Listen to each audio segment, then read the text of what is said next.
Matchday Live on Wolves TV. Listen for free online at wolves.co.uk or on the move anywhere in the world via the Wolves app. Neves brings it down on the volley. Oh, you must be kidding me! Ruben Neves has just struck a sensational goal.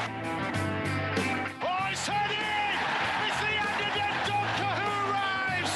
Oh, the brilliant Belgian in the right place at the right time. Calls it all. That's unbelievable. Jean Martinho has whipped it into the far top corner. Can you believe this?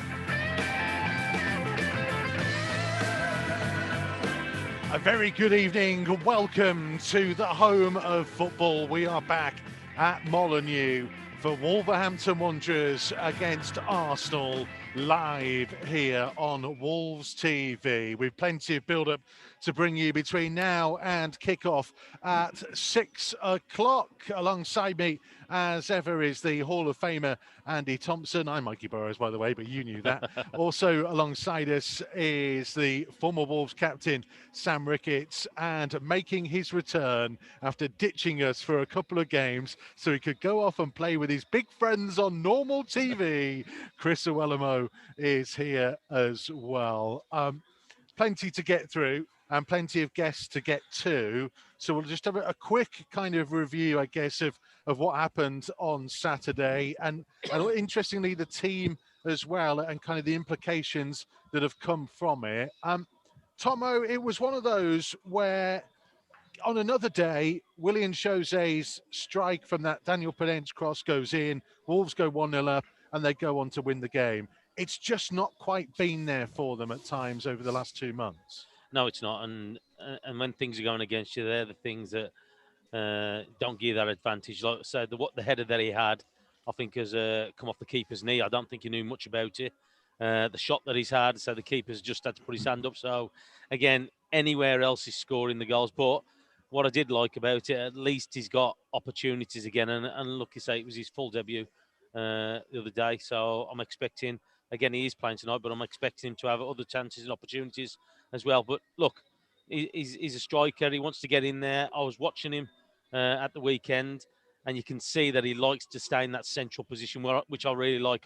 We said it about Jimenez, and Jimenez does it pretty well, where he stays in that central position. We need somebody in there. There was a couple of balls in at the weekend. I remember the Hoover one there. He did it.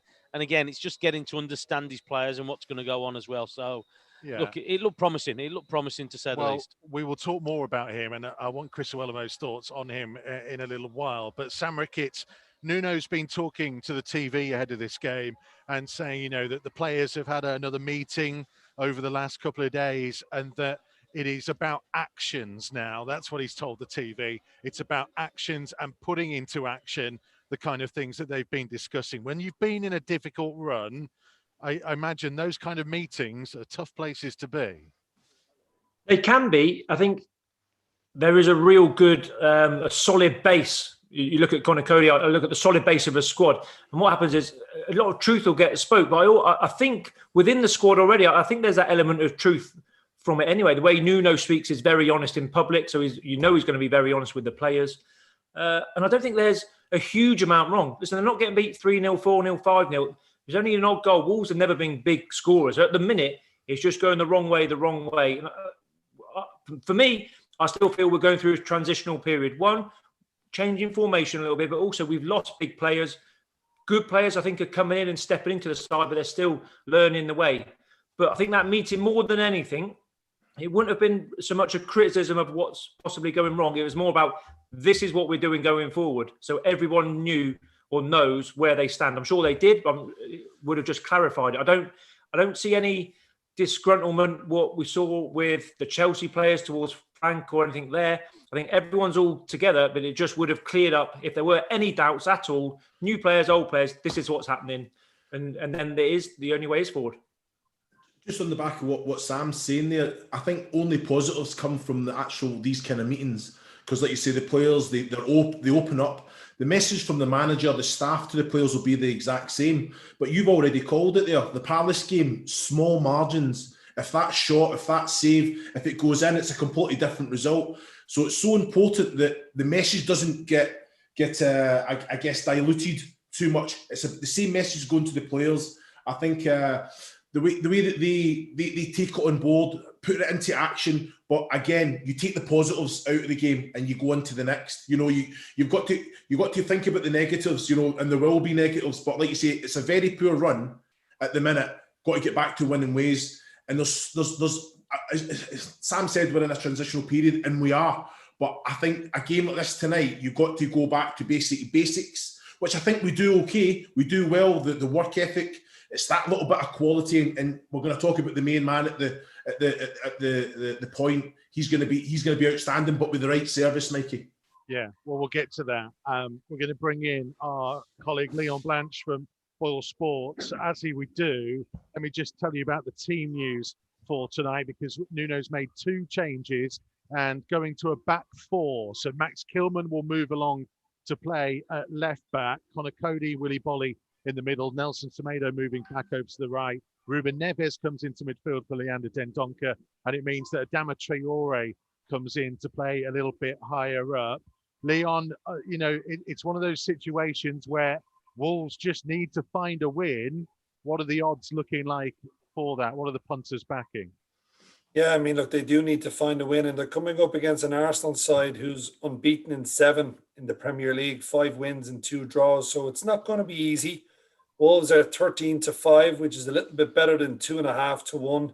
Arsenal are favourites at 23-20, and the draw here is 11-5. And as the lad said, it's small margins, and you normally find that when you're on a bit of a bad run, the small margins go against you. Whereas if you're playing well and you're on a bit of a good run, you tend to get those little breaks. So it's a massive game tonight. A lot of people out there, even though Wolves haven't been scoring as many as they had done previously, a lot of people are suggesting that both teams are capable of scoring tonight. Arsenal, they do look very potent in terms of Lacazette, with Saka, with Smith Rowe, and even Pepe, who of course cost 70 million. He's starting to kind of fit into the Arsenal way of playing at the moment. So most people out there think it's going to be a couple of goals scored tonight. Both teams will get on the score sheet, but the majority of the money we've seen so far has been for a draw. That seems to be the most popular outcome for this evening's match. A lot of hope, obviously, is on Willian Jose to get his first Wolves goal tonight. What are the odds on him? Yeah, and he was a bright spark against Crystal Palace. Very unlucky not to score. I know that's already been mentioned, but if you fancy him to score the first goal of tonight's game, he's a 6-1 chance. We are seeing more money come for him to score at any time, which is available at 2-1. So it's a big game for him. He will kind of stay in the middle, which I think Wolves need. I think they need that kind of number 9 to stay in the middle up front, to give them options if they can get down the wing and get some decent balls into him. But he's been quite popular with Boyle Sports this evening. As far as our charity bets go, we're trying to raise money for the Wolves Foundation and specifically the Feed the Pack campaign, Feed Our Pack. And so my bet is incredibly simple tonight, Leon. It's just simply for Wolves to win. Yeah, look, it's 13-5. As I said a little bit earlier, look, I'm going to push it up a bit for you. You can have 4-1 about a Wolves win, because I desperately, and everyone at Boyle Sports, want to give some money to this charity. So we're going to go 4-1 on a Wolves win. So fingers crossed they can get the job done this evening. That's the simple part of it done. As ever, our pundits have decided to be a little bit more complicated. Sam Rickett, apparently you're having 2 bets. Well, I just thought hedge my bets a little bit, try and get some money in there. First of all, I can see both teams scoring, probably similar to what you were saying, really. I was going to go for 1-0. I was going to split £50 on a 1-0 draw. And then I want the big man. I fancy him to bully a few of those centre-halves for Arsenal tonight, and I fancy him to score. I'll go any time with him. I'm not going to be greedy and say he's going to score the first. I'll just go any time with him to score, please. Well, look, he's a 2-1 chance to score any time. Because it's for charity, I'm going to give you 4-1 for him to score any time. Good man. And a 1-1 draw is 5-1. So we'll push that out to 7-1. only because it's for charity. And I'm going to throw in a little bet tonight as well that I think might just come off. I'm going to sit on the fence here. Arsenal, they're in good form. I hope I'm wrong with my prediction. I hope it's a Wolves win. But I'm going to go for the draw this evening. It's 11-5, but I'm going to double that almost to 4-1. So hopefully one of us, between those 4 bets, one of us will be collecting for the charity. And if not, I'm just going to donate some money anyway because we just haven't been able to get it right either way. So you know something, lads, there's 4 bets there worth a total of 300 quid. If none of us get it, I'm donating 300 quid to charity anyway. That's it. Well done. Let's get it. Next time we're going to have about 17 different bets. Leon Vance, thank you very much indeed. Good to see you as ever. All the best, lads. Best of luck Leon. tonight. Good luck, mate. Cheers. Thank you. Partners, Foil Sports here on Matchday Live Extra.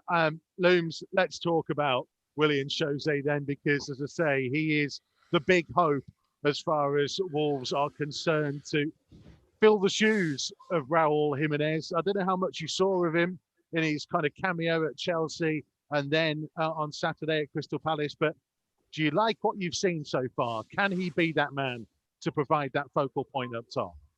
I think yes, he can. You know, I don't think he'd be brought in if he was going to be nowhere near.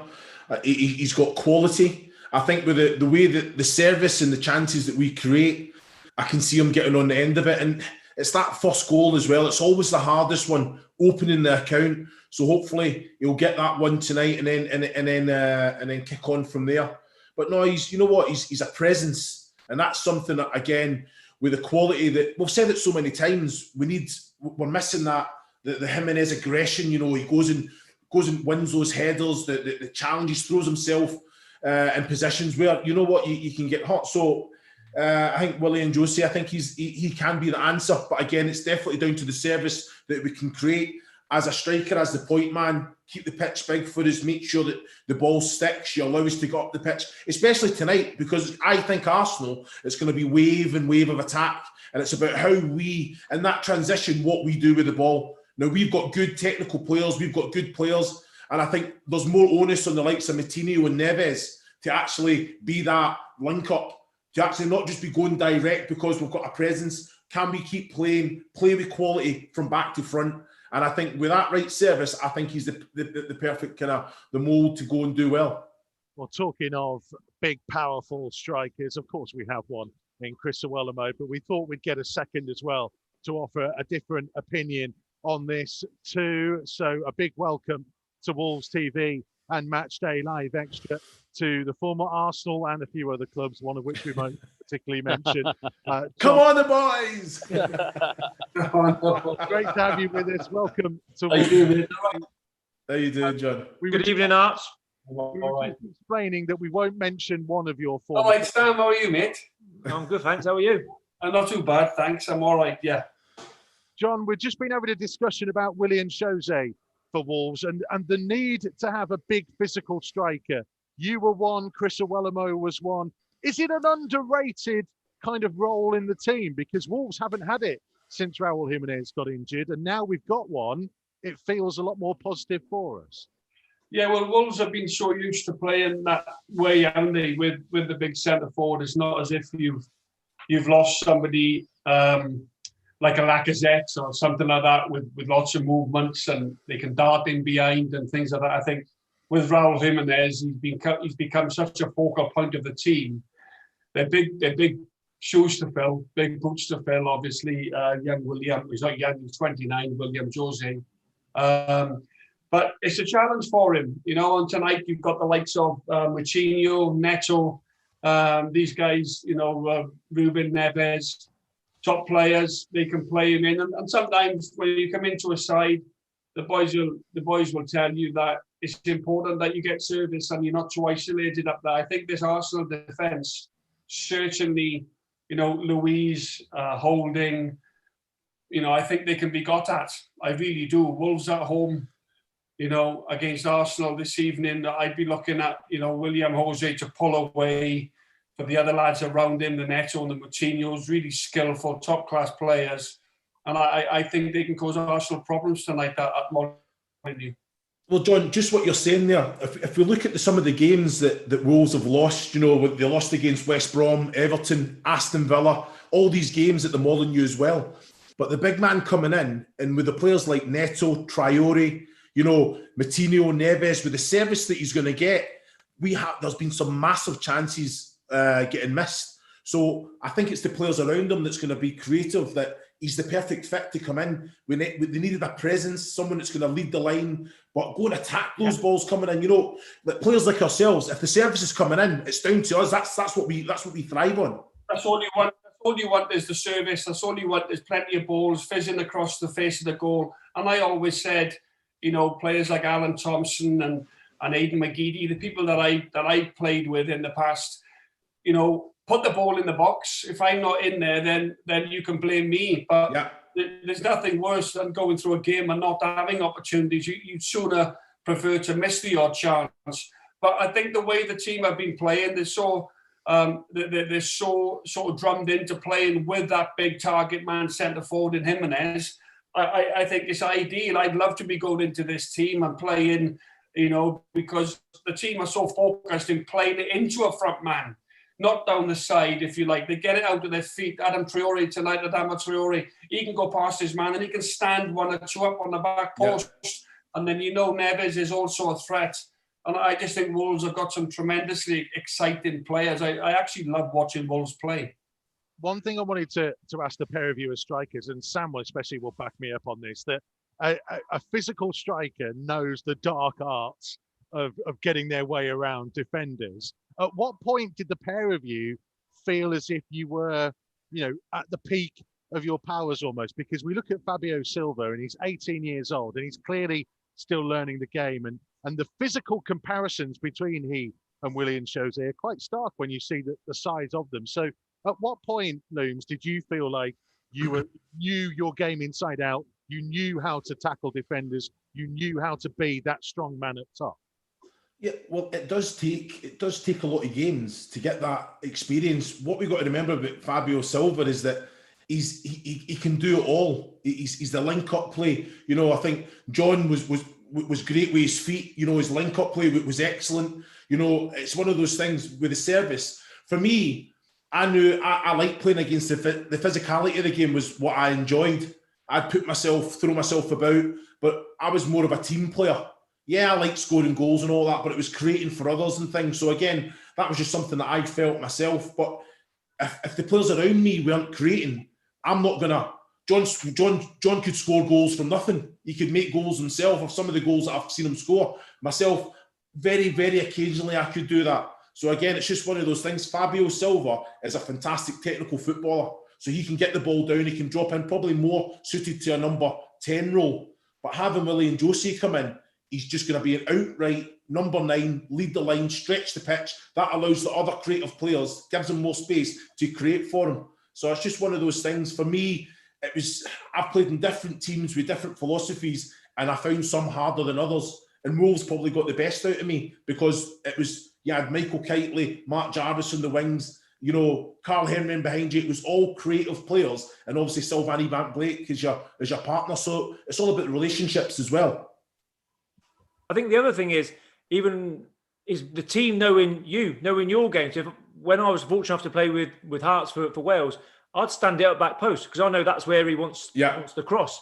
Now, these Wolves players need to understand that. It kind of went out of the game a little bit, Hearts. Probably from when we were playing, there was a lot of crossing. Now, crossing's nearly gone out of the game. Now it's sort of slowly coming back in again. Seen Liverpool start crossing the ball the last couple of years. But it's knowing where you want that ball delivered. Looms, you're the same. Did you want it near post, far post? Yeah, I just think, so as I got older anyway, I was never the most mobile. Even when I was young, 19, Arsenal, 21 at West Ham, Wimbledon, Coventry, Celtic. I was never the most mobile, but I had a yard. I wasn't great at long running, but I knew to get across the near post. I could get across there quicker than most because I anticipated. And then I changed my game just to play within the width of the 18-yard box. Don't really come out of there, if you like, unless there's a throw-in and you have to get down the side. And Martin O'Neill, like that territory football when you had to get up the pitch and you had to come over. to get the flick on whatever side it was on. But I think it's a dying breed as well. You look at years ago, the likes of Shearer, Sheringham, Viduka, Sutton, Ferdinand, myself, you know, they were around. There was an awful lot of big centre forwards. I do believe there's still a lot of room. Andy Carroll, when he was at his best, for a big centre forward in the team. And I think it's almost become a bit of a dying breed. Jimenez, again, was playing in the modern game. But there's definitely room for a big centre forward. You know, they can get you out, they can get you up the pitch, and then you can allow the team to come up and take a breather. You know how it says. But in terms of William Jose, you know, he's just got to try. And sometimes you've got to stand still. You don't want to be moving around all the time. Sometimes just stand still and just peel on the centre half shoulder. Just little movements sometimes. But as long as when the ball comes into you, you make sure you get hold of it and for 2 or 3 seconds and allow the rest of the team. Because there's nothing worse, Sam, as yourself, as a defender or a midfielder, when you're under the cosh all the time, it goes into your front man and it's coming off him. You're not getting a breather. You need that centre forward. And that's part of winning fouls, being clever. You know, you've got a good technician in your team, someone like a Neves who's outstanding from dead balls. You want to be winning free kicks for him. You want the Neves to say to Jose tonight, William Jose, hey, by the way, great play. Because people will only talk about the goal if Neves goes and puts it in the top corner. But hold on a minute, what about the build-up? What about William Jose, who actually won that free kick for being clever? So it's little things like this when you just master your craft. And I'm sure he's got plenty about him, you know, Jose tonight. I'm actually looking forward to seeing how he does. So, John, you know, if you're not getting much service, what would you be saying to your players about what you want and where you would be? Would that be a lot of work that you do in training, or would it be on the games trying to stay on that last man? Well, it all depends sometimes how the game goes, doesn't it? If you're under the cosh, you know, a lot of the time, and Arsenal will keep the ball. They do keep the ball very well. I think it's up to Wolves to win the ball and break, which they do with Traore in particular, and get at players. And, you know, I'd be saying get the ball in the box early because I'm making my runs. And if it's not coming in and you're twisting back, I've got to then, you know, make that run, and the centre half's already got me then, you know, because I made one run to get across and the ball's not come in. And obviously, as a centre forward, you got to do your role in the team. You got, as I said, you got to get the team up the pitch. You got to win fouls, and ultimately, you've got to go on the end of a few crosses and score goals. You know, we're all judged centre forwards on how many goals you score. Yeah. So he wants to be making an impact. If he can get himself a few goals as well, and if you're not making goals, you've got to be taking a couple of defenders away, and all of a sudden the ball drops, and that's because of you being a bit of a nuisance and a physical presence. And then one of your midfielders come through and capitalise on that. So what I'd be saying to the lads is use me. You know, use me as a wall. You know, get it into me. I'll try and get a hold of it. And when it's wide, if I'm making a run across a player or peeling away onto a player's shot, I want that ball to come in. You know, you've got to demand things from your teammates. John, very quick. I remember Sam once. Me and Sam had this argument once because Sam kept coming in on his left foot, and he was so much better on his right foot. His left foot, well, I don't even want to mention about his left foot. Sorry about that. I'm not going to rise to it, Arts. I'm not going to rise to it. I'll just back you up. Hey, you're sharp. You're sharp over more than a few yards. I've seen you dart out of a few hotels for a night out before now without getting seen. John, very quickly, because I know we had some fun, mate. Great to see you. We had some fun. Great days. Who do we fancy tonight then? Who do we reckon? Well, I was just about to ask you, because Arsenal have been in some decent form over the last couple of weeks. Which way do you think it'll go? Well, they were disappointing against Southampton. Went up to the FA Cup, and then they beat Southampton relatively comfortable then a few days later. I think it wasn't a classic at the weekend. I watched the Manchester United game, but United had been flying. So I think Arsenal would have been more happier with the point at the weekend against United, although it was at the Emirates. And I think Arsenal are looking up now. You've got Aubameyang on the bench tonight, Martinelli.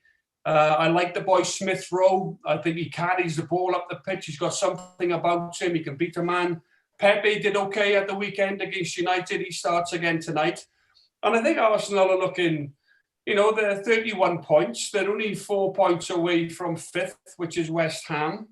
They're 2 points away from Spurs and Chelsea, who are both on 33. So why can't they look to push into them European spots, certainly the Europa League? As for Wolves, I don't think Wolves will go down. They've got so many good players, but what I would say is there has been better teams than Wolves that have been relegated. So, I think Newcastle play Palace tonight, teams in and around them. I'd be looking over my shoulder a little bit if I was Wolves, and I'd be saying, look, we need to get some wins, just to get away from that. You don't want to be getting sucked in. I know, I think Sheffield United have gone. West Brom have got an awful lot to do. And Fulham, again, got a lot to do. There are quite a few points behind. But if I was Wolves and I was a Wolves fan, I'd be saying, look, I'd like to get a couple of wins under our belts just to get us up to that mid-20s sort of points mark. John, brilliant to speak to you and hear from you. Thank you so much for joining us on Wolves You're TV. very welcome. No problem. Cheers. Thanks, John. Take care, bye. Take care, lad. Ta-ra, boys. John Hartson joining us on Matchday Live Extra. It is that point, though, isn't it? It's that element, of just get a win. Just get a win and build from there. And sometimes you look towards a performance, Tomo. Actually, I kind of feel like tonight, if one goes in off someone's backside and they somehow, keep it out at the other end, that's enough. Just get the 3 points tonight and then we can build on. Yeah, it is. For me, I think the result is everything. I think the games coming up and difficult games, I think that we just got to be looking at results. I think that we just got to make sure we get as many points as we can in the next week or two. And as I said there, we have got some tough games, but I said we've got the players to do it. We've got the players in this squad who can get results, and they've just got to have that belief again. At the minute, things are going against them. The rubber, the green is, and they've just got to have that belief again. They've just got to go out there and believe that they can score, because that's the biggest thing. We've never been, as one of the boys touched on, we've never been massive goal scorers. But what we have done, we've stopped. We haven't conceded many goals. We've kept teams out. And we've got to get back to that. We've got to go back to that. The goal at the weekend, giving people space in the penalty area. I know it's only 5 yards, but he only needed 5 yards to score. And that's been the difference, I think, for me, that we've allowed teams to have a little bit of an advantage in that top third. And the last thing for me, creative, be creative. Have a gamble up in that top third for us. Have a go and try and get in there. And what's wrong with having a shot or having some kind of pass to get people in? Risk it. Have a risk. Yeah. That's the thing for me. I think tonight it's interesting, obviously change formation, but I'm really excited to see the front lads all playing. Traore's playing, your new big man's playing, Jose's playing, Neto on the left, Podence just in behind. It'll be really interesting to see, go on then, you four, go and score, go and create, go and score and shoot, like you said. Last year, Traore was knocking people off the ball, shooting from 25 yards into the bottom corners. We haven't seen it this year. Come on, let's express yourself. Like you said, have a shot. What's the worst that can happen? Because there is an element, Tomo, whereby, I know I can understand what John's saying, and Michael Kidey said it at the weekend. For me personally, I think there is such a long way still to go in this season. It feels like we're deeper into it than we actually are because of the time of the year. We're only just past the halfway stage. And if you look back at when Wolves last played Arsenal, which was 4 at the back and going, we had Jimenez starting the game. We all know what happened, but we had Jimenez and the 3 alongside him. It's almost like we've got this opportunity now to almost erase what's gone on in the last 2 months since Jimenez has been injured, and now kick on again and pick up where we left off from that Arsenal game in November. Look, and I've said it time and time again, there is enough ability in this squad to get us out of trouble or to win games. And I still believe that. I think that, okay, they've lost that little belief in that top third for me. I think that confidence has gone a little bit in there about people just having a risk, having a gamble, taking maybe the safer option. But without doubt, we're just watching them warm up here, and you can see the quality that we've got and the reason why in the last couple of years we've been near the top of this Premier League and why we've been pushing for Europe. And we've lost a couple of players through either selling them or injuries, but there's still enough in this squad to cause a problem. He's gone out with the team lineup tonight that he's hoping that he can take the game to Arsenal. And that's what I want. I want people to believe that they can actually do it and go out there and put on, okay, we're looking for a performance, but get that result. Get that result. Have a go. Have a risk. But I believe that, say, tonight, is the time. The lads have had a meeting. They've probably put a few things to bed about what's gone on. And rightfully so. So, look, they'll be disappointed as everybody about the results and what's happened. But you've just got to get on with it. And I know it's difficult to try and get yourself out of it, but they've got to do it. They've got to drag themselves up and get that result. I don't know what you two think. Two things I disagree with what Hearts was saying. One was the quality of my left foot, which was not as bad as he thought. And secondly was he said about looking over your shoulder and be. Yes, I understand where the team is, but I'm not nervous. I don't look at the Wolves team and think, "Cool, these are in trouble here." I just look at you're just trying to find the spark, just turn the momentum a little bit. I'm not. I think he was a bit dramatic, saying, "Looking over your shoulder, I need some wins. Yeah, we know we need that." But I don't know what you think. I don't get that impression watching Wolves play. Well, a lot of the games, Sam, that we've actually lost, we should have been out of sight. You know, I think you look at Everton at home, who are a good side. We dominated with the ball. Aston Villa, we absolutely battered them. But just that little individual error loses us the game, and that's why I think the fact that Willian José has been brought in, because we were creating so many chances and we weren't clinical enough. And I'm not just saying about Fabio, it was Dendoncker, 3, 4, 5 chances. So we're creating chances. Tom was spot on. We've got players that can get us out of it, but we need to get back to winning ways. We need to get games, because if you don't win, Sam, you are looking behind your shoulder. You know, the longer you go without a win, no matter how well you perform, it does keep on you. So it's about a result. I don't care if it's the ugliest game or if we get a result, then it's job done. Everyone remembers the little bits of quality in those games as well, because you've got 3 points on the board. So, okay, here's one for all three of you then, because you've all been in certain scenarios similar to it along the way.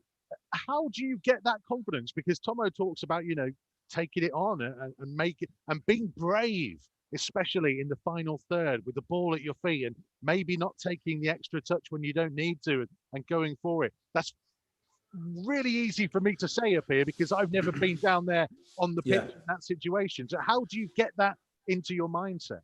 Well, you can see how they're going about business. Like, you watch them warming up, but the challenges going in, keeping it at 0-0, the character's really tested if they concede tonight first, by the way. That's when you look at body language. That's when you look at the reaction of the players. But the longer that they're in this match, they keep it to 0-0, they're creating chances, that confidence just comes back. They have to go out there and earn that right. They have to go out there and fight for everything. We've got quality. It's just about, like you say, putting it to action. And I think that's what Nuno is saying. He says, okay, we're all saying the right things. You're doing the right things in training. But when it comes down to it, when we're creating chances, when we're on top, we're not putting the game to bed. We're not managing the game right. We're still getting caught out of position, individual errors, and we're conceding goals. We're not stopping crosses from coming in. That's where you get confidence from doing all the things right, being on top in a match. It's very rare. I'll tell you, it's very rare that you're in a football match and you're thinking, I'm loving this. I'm getting on the ball. Because you have to be switched on all the time. It comes along once in a blue moon that you're on a match completely on top. And little touch, it doesn't come very often, but we've got good technical players that can get, no matter what game. We put Chelsea we were excellent against Chelsea here. Neves was excellent. We were on top, chance after chance. We showed character after we conceded goals. Tonight it's massive. Let's not concede. Let's be tight. And we've got good offensive players that can go and make a real impression in the match tonight. Traore, can he go on it? Can he give his opposite player an absolute, one of those nights that you think, my God, I need help here. But it's all over the place. Podence, you know what he brings. He's a fantastic talent, but we need it stepped up. But when it comes to it, we defend solidly. We go put our head, we put the block, we do all those things right, and then confidence comes from that. Because Sam, I remember, and I'm just looking it up now, the 2014-15 season where there was that period over November where you lost 5 in a row. I don't think it won for 6 or 7. And it looked difficult at that time. And then got through that Sheffield Wednesday game, Leon Clark, I think it was, late on. And then from the second half of that season, the team flew. So it can turn around. It just needs that one moment. It doesn't. Everything Looms is saying is right. Tomo know the same. It comes down to hard work. You have to just really fight and graft for every little thing. and it will go in. It will be a deflection. It will be a penalty, whatever it will be, and it will turn. But it will only turn if you make it happen. You can't walk out on the pitch. Oh, I'm just going to play within myself today. And Looms, go on, Looms, you do it tonight. Go on, you. No, everyone has. You have to make it happen. Otherwise, it doesn't. And once it does, then confidence breeds, and it all goes. The tide turns, and then it becomes easier. At the minute, this is the one where you have to really, really grind, and this is why you want your characters. This is where the meeting comes back in now. But I would say, as a change of formation, rather than Wolves trying to win this game a 1-0 or going forward, I look at those forward players, and you're right. Podence, you need to step up to the plate a little bit more than you have. Traore, a bit more than you have. Neto, you got to continue doing. Jose, I'll be saying, I'm expecting you to score 1 and 2s and possibly 3s now. We're not trying to win 1-0. Come on, I'm expecting you to score some goals. Spot on. It is. It's one of those things with the players, offensive players that we've got, with the chances, the technical, the speed, the power that we've got, going from back to forward, the chances that we should be creating in the box, the 1-0s, we should be expecting more. You understand? But again, it's just about getting the result. The result, if it's 1-0, and like you say, it's the ugliest game, and we've nothing to talk about, we're all sitting here happy at the end of it. They'll know we are, because it puts 3 points, and it's something to build on. But do not get beat tonight. That's it. We do not concede. Worst case scenario, we draw the game 0-0, but we kick on, build. Okay, boys, it's got to that time. Predictions. Tomo, you can go first this time because you always complain that you're last. I'm going to be brave, and I'm hoping that our front lads are going to get a few goals tonight. I'm going to go 3-1 Wolves. Oh, wow. Okay. Sam? Tomo, I really hope you're right. I'll stick with my charity bet, which was a 1-1. Oh, I really do. I'll stick with my charity bet, which is 1-1, which I think would be a good result. A win is an amazing result. A draw is a good result tonight against a team in form. Looms? I'm going for yours, Mikey. 1-0. Just grind it out. Ugly game. Shank off someone's backside, and we just grind it out. We just defend for our lives. In that case, then, I'm going to go for 2-1. 2-1 to Wolves, by the way. Being specific at that. Just in case anyone thought that after 12 years of covering this football club that I'm going to start going the other way. Not going to happen. Thank you very much, Chris Uwelimo and Sam Ricketts. More from the boys at half-time. More from Tomo in just a second. It feels like a big night. Hopefully, those boys in old gold can produce something special. Don't go anywhere. Wolves against Arsenal is coming next.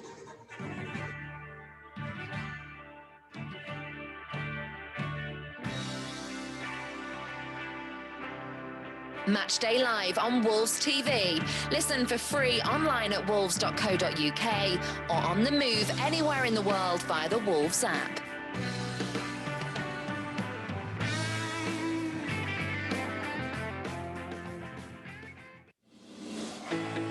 Join the pack. Become a 2021 member online today. Whether you're a dribbler joining for the first time or an international fan supporting from afar. Being a Wolves member gets you an exclusive joining gift, £10 Megastore voucher, and exclusive offers from Wolves and our partners. For more information and to join, visit membership.wolves.co.uk. Wolves Lottery is committed to helping Wolverhampton and the local community improve, whilst giving fans the chance to win some fantastic money-can't-buy prizes, excellent Wolves experiences, as well as £1,800 given away every week. For more information and to sign up online, visit wolves.co.uk/Wolves-Lottery. We can't welcome you to the Wolves Megastore at the moment, but our online store is available 24/7. Visit shop.wolves.co.uk for huge savings on replica kits, training wear, and exclusive Wolves clothing ranges.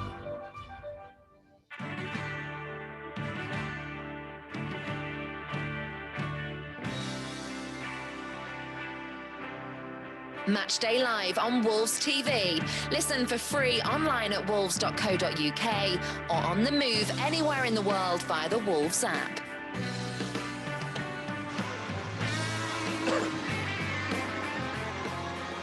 The 100th top flight meeting between Wolves and Arsenal. Two teams with very differing fortunes since their last meeting in November. Wolves have won just once since in the Premier League. The Gunners are unbeaten in their last 7 and looking for their 4th consecutive away win. Mikel Arteta's team also have the second meanest defence in the top flight, just 20 goals conceded in 21 games.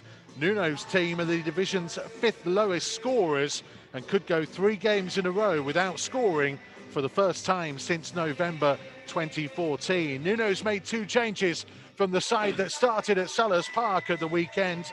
In comes Adama Traore and Ruben Neves. Out goes Ki-Jana Hoever and Leander Dendoncker. It means switching again to a back 4. Max Kilman moving over to a slightly unfamiliar left-back role, with Nelson Semedo switching back over to the right. Willy Bolly, Conor Cody, the central 2. Neves joining João Moutinho in midfield. Daniel Pedence, Adama Traore and Pedro Neto, all in support of Willian Jose on his home debut. Arsenal have only made 1 change from the side that drew with Manchester United in a goalless draw. Bernd Leno's in goal, Hector Bellerin, Rob Holding, David Luiz and Cedric Suarez, their back 4. Thomas Partey and Granit Xhaka in the midfield. Nicolas Pepe, Emile Smith-Rowe and Bukayo Saka all supporting Alexandre Lacazette. The Gunners are boosted by having Pierre-Emerick Aubameyang back amongst their substitutes. So 2 sides pretty much matching each other up in 4-2-3-1 formations. It is all about which side can potentially come out on top, and hopefully, Andy Thompson, it will be those in old gold. Oh, I hope so. I hope so. So, look, there's enough forward talent out there to win a game. So, look, it's just hoping that it all clicks. And as Looms was saying there, we've got to try and keep that clean sheet. I think that we've got to try and stop them from scoring, because they're good going forward as well. So, look, it should be an interesting contest tonight, but I'm hoping that Wolves just edge it. So we're underway here at Molineux on a very wet and windy evening. Rain has been absolutely pouring down for the last hour or so. It's slightly eased off, but it's still swirling around as the long ball goes forwards that will go all the way through to Bernd Leno. Wolves playing from right to left as we look at it first half, defending these to Jack Hayward South Bank away to our right, attacking the Stan Cullis North Bank away to our left. Steve Ballstand on the far side. As Saka is in behind Kilman here for an early Arsenal chance, and it rattles back off the post. Saka cutting in from the right on his left foot, sliced across the ball, and thankfully the slice took it ever so slightly from hitting the inside of the post and going in, and bounced back out. But what an early warning shot that is after less than a minute played. Yeah, it is. And so just a straight ball over the top. And that's where Kilman's got to make sure that he's got himself set up right. His starting position is going to be important against Sacco, because you just saw that he was quick. Was fortunate that, as you mentioned there, just cut across the ball and it was just slicing away. But you've got to be careful. You can't be caught with just a long ball there.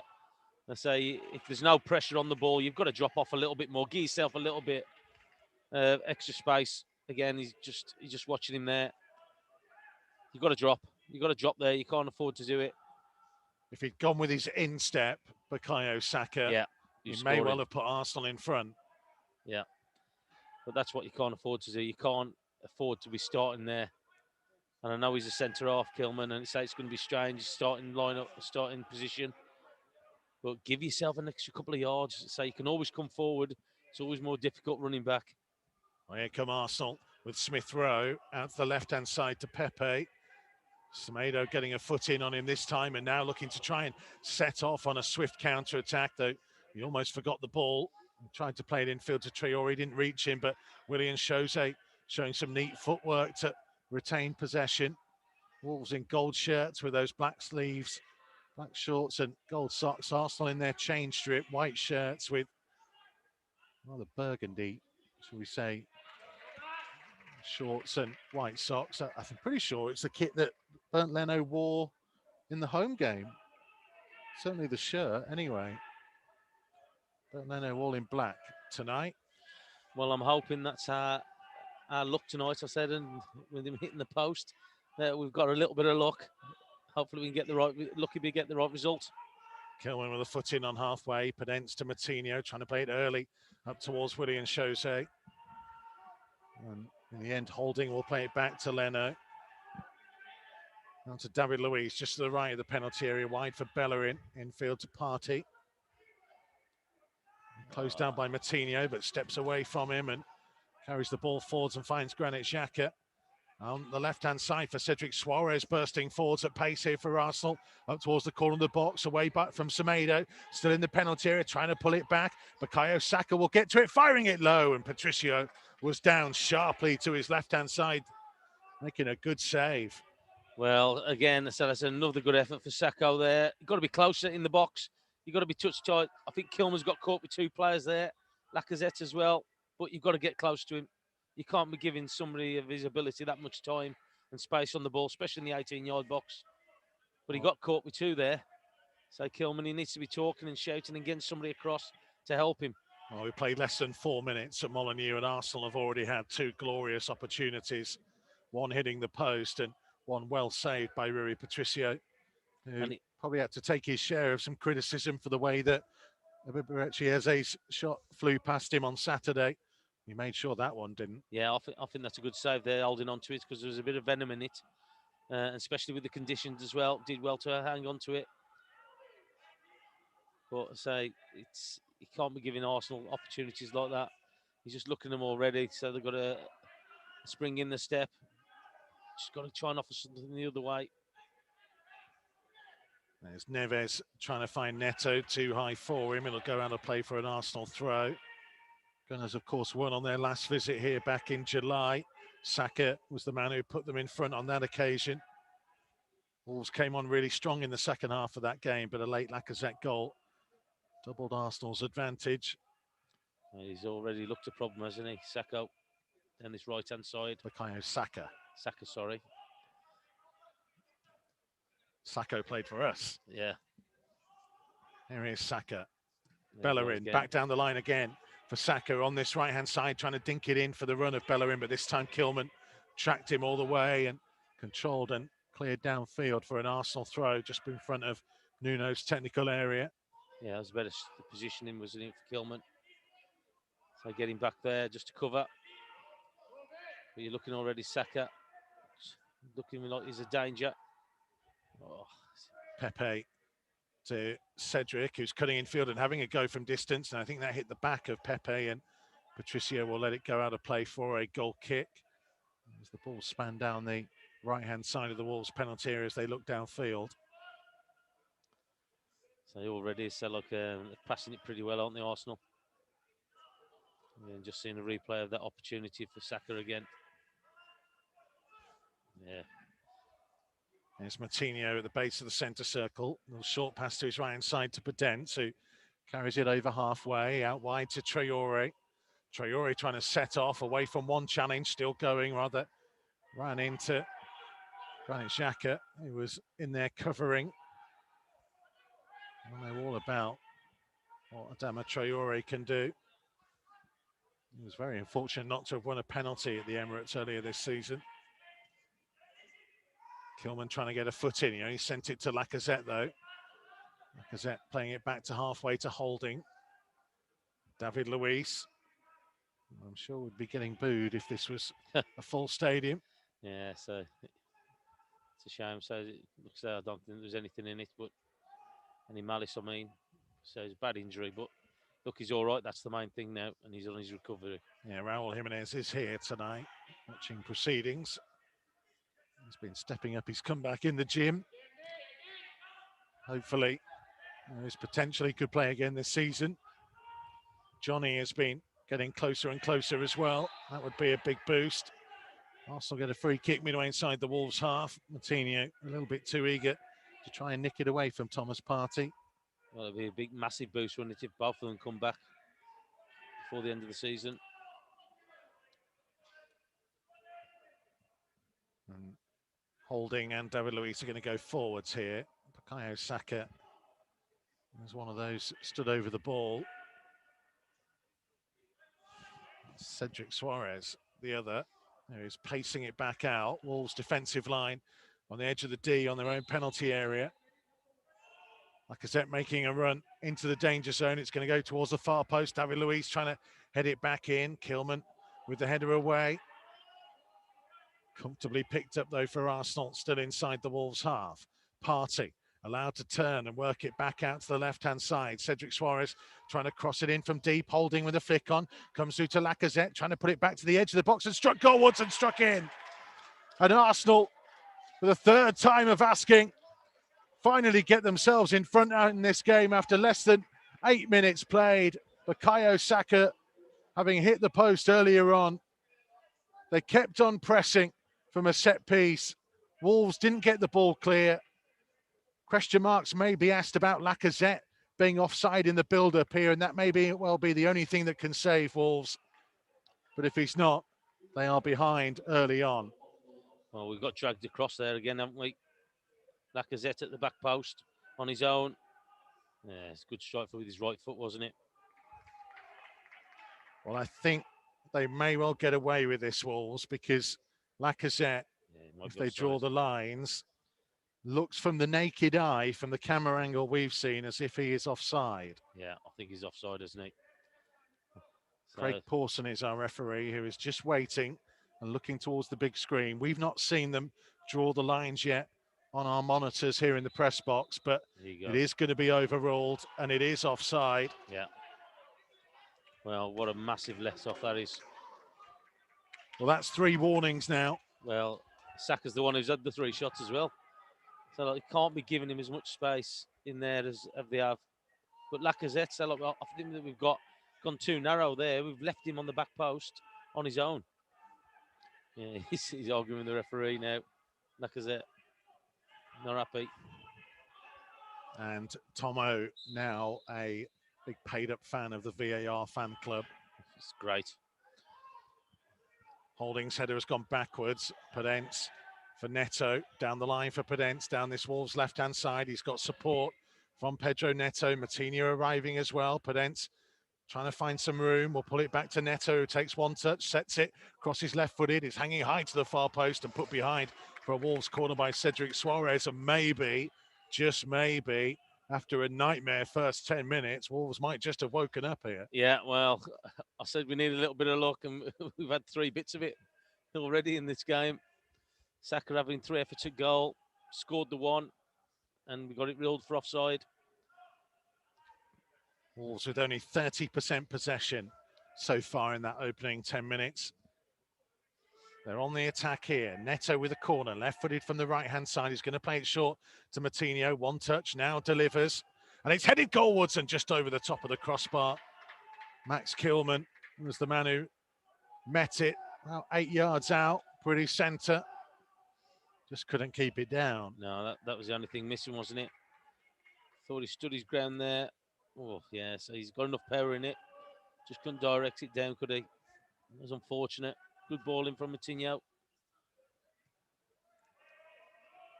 Wolves 0, Arsenal 0. 11 minutes played at Molineux. You can, as ever, get in touch using the hashtag Wolves Live across social media, at Mikey Burrows, at Wolves on Twitter. And also use the live chat. Here's Bellerin on the right-hand side for Arsenal, cutting in on his left foot in the penalty area, trying to switch the play. And it was an awkward-looking pass, actually. There wasn't really anyone there. And Traore has been able to set Semedo away. And Semedo carrying it over the halfway line. Out to his right-hand side to Podence. Podence pulling the ball back infield to Neves. Back out wide first time to Daniel Podence. Trying to cut into the penalty area. And he had 2 or 3 in and around the box. And he didn't deliver it, Daniel Podence. No, he's got to put that in. He's got a great opportunity to put it in. I don't understand why he's checking back on his foot there. And that's the thing that we're talking about. And what Hartson was talking about before the game, about putting that ball in. Just put it into an area. Yeah, that was a big thing that was talking about, wasn't he? Yeah. John Hartson, he said, if I'm making that run, I want it played. Yeah, I want the ball in there.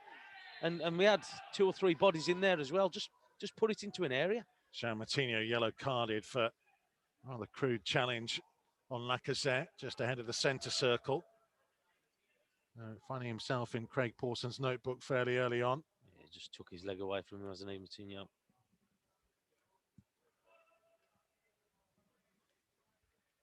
So 12 and a half minutes played.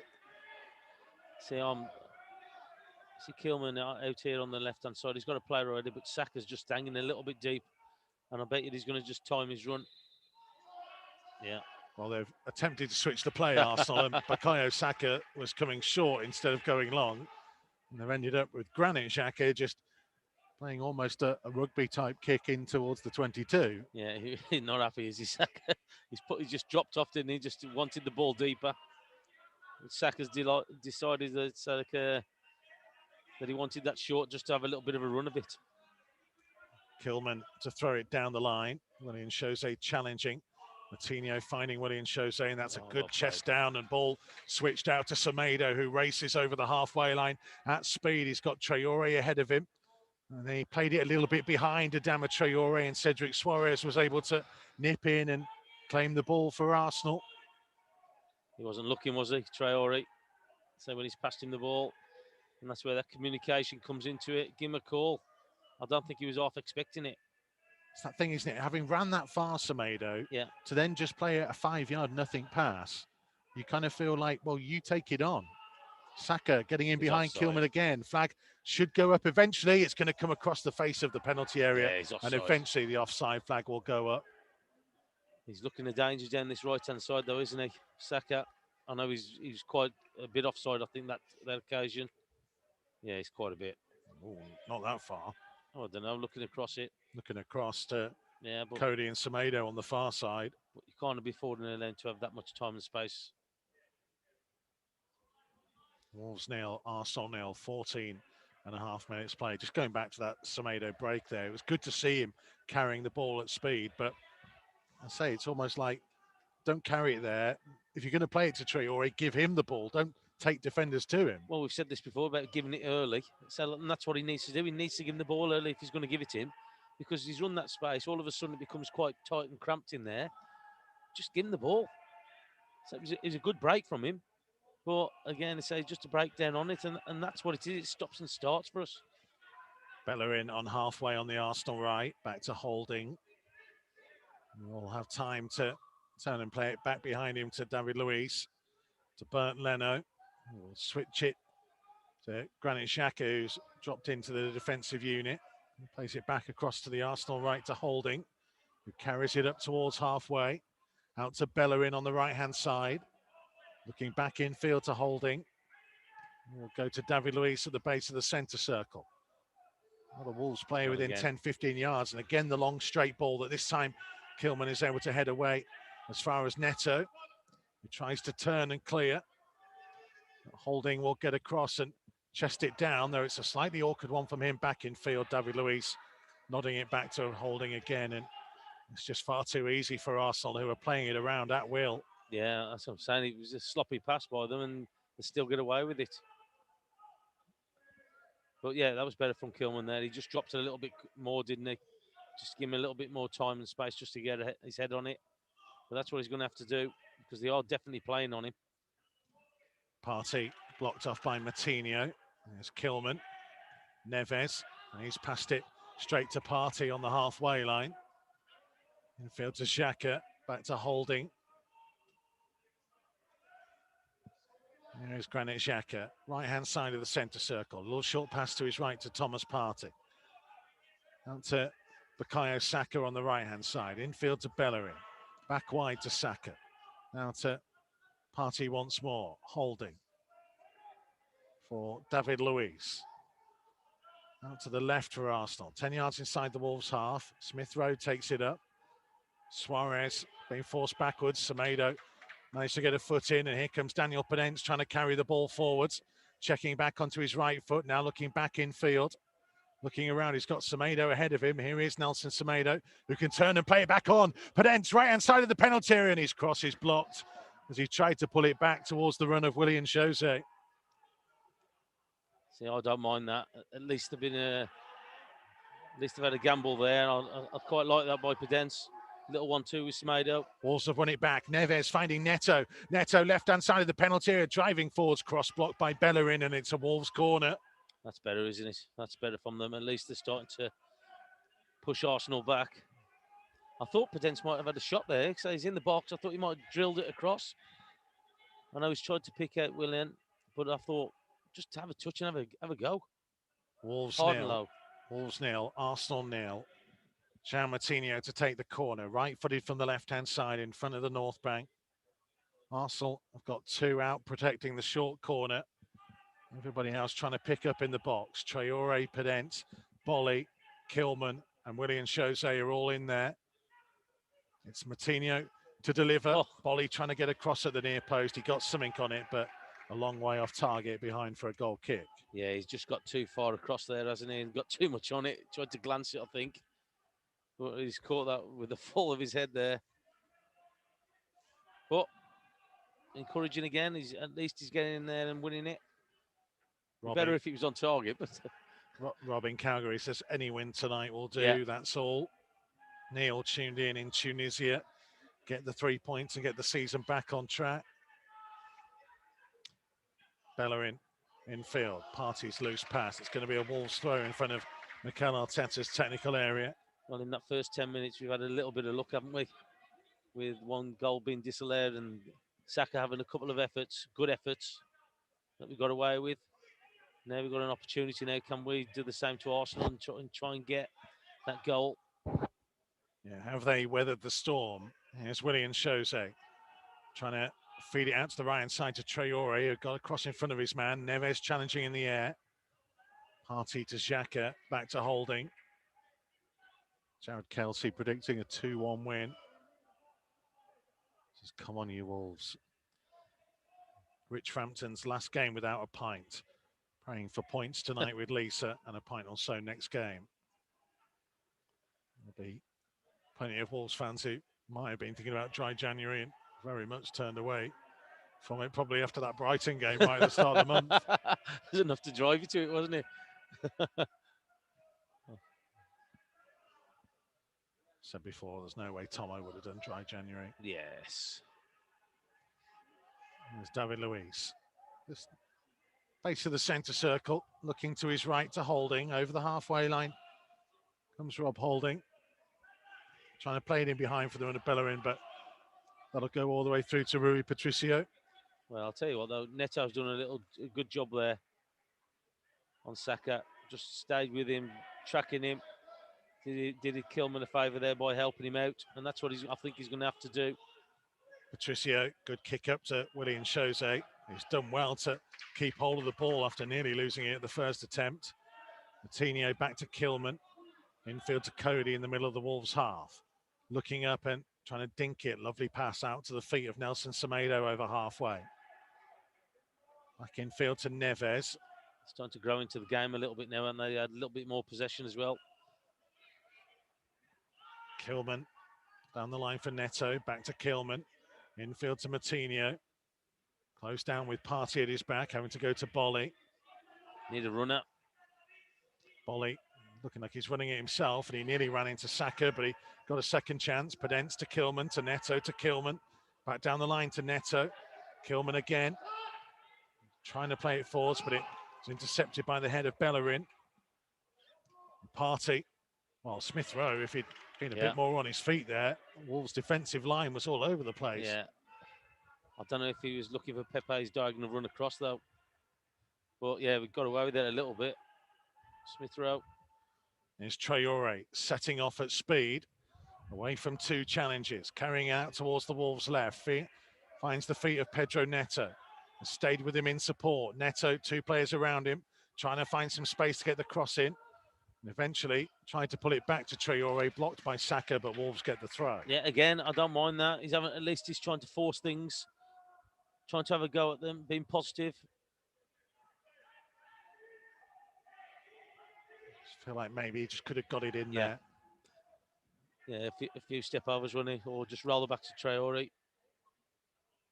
Kilman with a throw. Pedence coming short. Martino making a run ahead of him. It was headed by Bellerin. Xhaka back to Saka. And his high clearance that Kilman will nod down. Bellerin made sure he was first to the loose ball. Kilman, though, winning it back from Lacazette. Martino to Willian Jose. A back heel to Semedo. Semedo firing from low. The keeper spilt it. And Willian Jose couldn't quite reach it ahead of Holding. He's got to the second ball and he's found Podence, left-hand side of the penalty area at the byline. Wolves win themselves a corner, and this is much, much better. Yeah, it is. And I tell you what, did you see the natural instincts of Willian there? So his shot's gone in and he's trying to follow it up, and that's just instinctive, what a good striker does. Just trying to get on the end of it. Good strike by Semedo, though. Yeah, had Leno parried it back a touch straighter, Willian shows they might have reached it. Rain absolutely pouring down. And João Moutinho places the ball. The Wolves' third corner of the game. Right-footed from the left-hand side.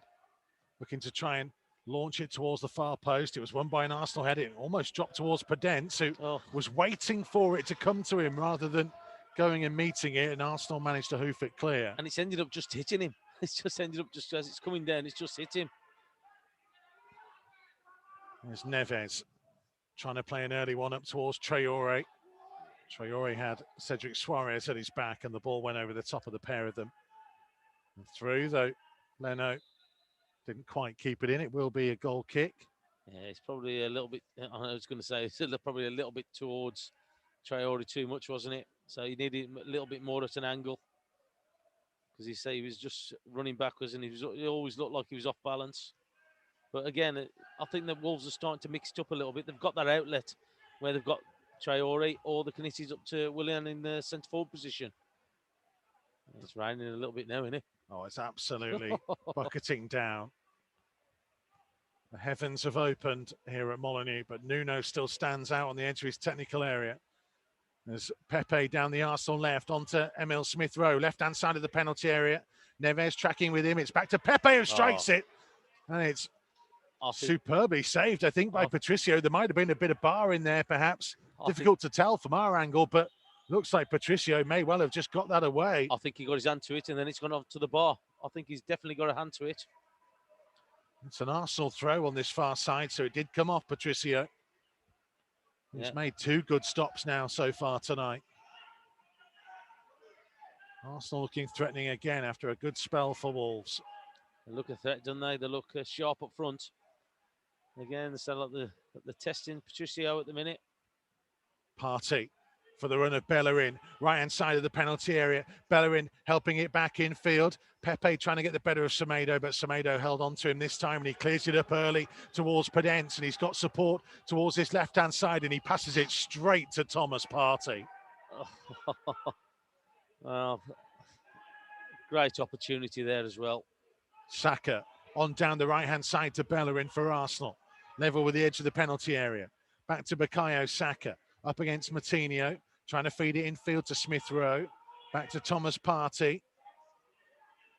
Trying to play it out to the right-hand side to Bellerin. Closed down by Neto. Ball goes back to Thomas Partey, who will switch the play across towards David Luiz. He's having to chase it back into his own half out on the left-hand touchline. And it allows Wolves just to move forwards a bit. Yeah. So they just need to be careful to say that Arsenal, what we've seen so far, they do look a massive threat going forward. Just got to try and stay with the player, stay with runners, because that's been the problem.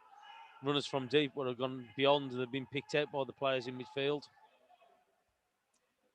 Yeah, Arsenal have got five players strung along the front line, occupying all the Wolves defenders, and then players running beyond them. Lacazette to Saka. Kilman tried to win it, didn't quite do so. We play on because Smith-Rowe has the ball. Out to his right-hand side to Bellerin. Fires his cross in. Bolly's just helped it into the 6-yard box. And thankfully, Semedo was there. But Partey has taken it from Willian Jose. Right-hand side of the box, low cross, turned behind by Willy Bolly. Well, that's where they say he's got to stick, Willian. So it's come up to him and it's just come back off him. He's going to be booking somebody. Max Kilman. Yeah. Yeah, for the tackle, wasn't it, on Saka? We have played 27 minutes at Molineux. Wolves 0, Arsenal 0. Just a quick moment to tell you our main match sponsor tonight, Aeroset, and the match ball sponsor, Samtrade FX. Arsenal to take the corner. Left-footed from the right-hand side. Bukayo Saka is the man stood over it. Smith-Rowe has come short. Podence with him. Goes to Smith-Rowe. Pedent's got a foot in, but it'll be another corner.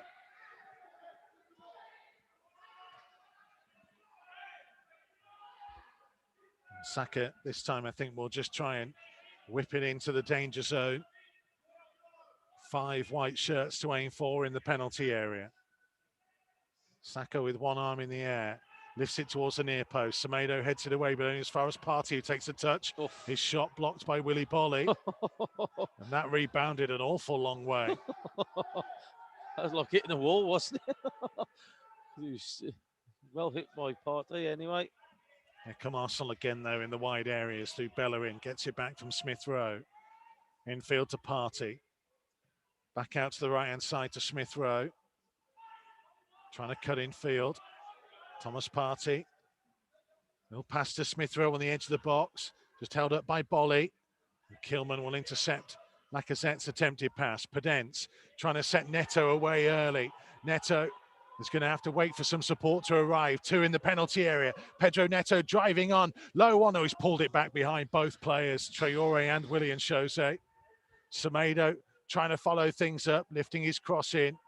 Blocked on the edge of the penalty area, and Arsenal trying to carry the ball away. And with Wolves committing men forwards here, Semedo is a long way downfield. And Arsenal have got numbers either side. Pepe on towards Bukayo Saka. Bolly trying to get across. Bolly gets a touch on it. Yeah. Arsenal claiming a penalty. It will be a, what's the referee decided? Corner. He's hit the ball there. Well, Wolves are protesting that they feel that it should be a goal kick. I was just going to see a replay of it. Yeah. So it was the last touch off the Arsenal player as well. Bolly does get a touch on the ball. Yeah.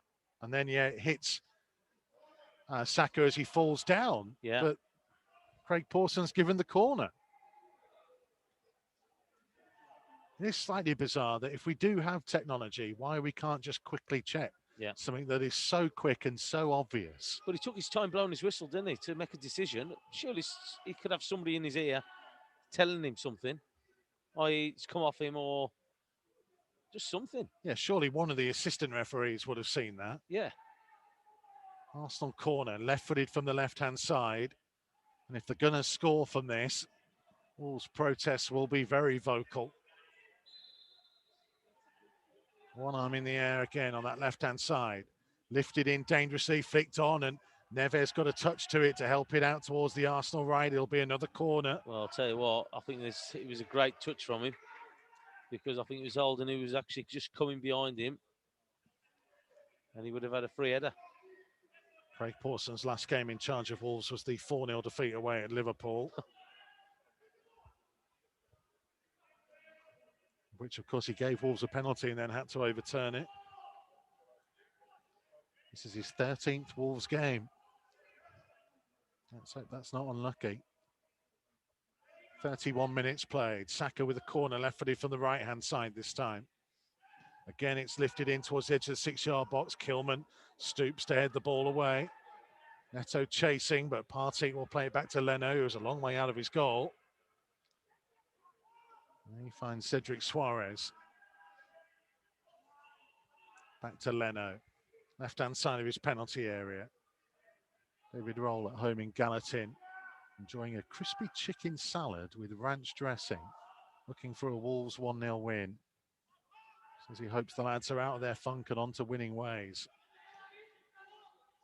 Oh, it's not been a great first half an hour here tonight, let's put it that way. Wolves have lost possession again. Semedo, the guilty man. And Pepe down the left-hand side. Semedo back with him just outside of the box, but Pepe trying to get the inside of him, and Semedo nearly found him, but Pepe still going, curling it and scoring in the far corner. Nicolas Pepe just kept going and showed the will and desire to get away from Nelson Semedo, and it opened out for him.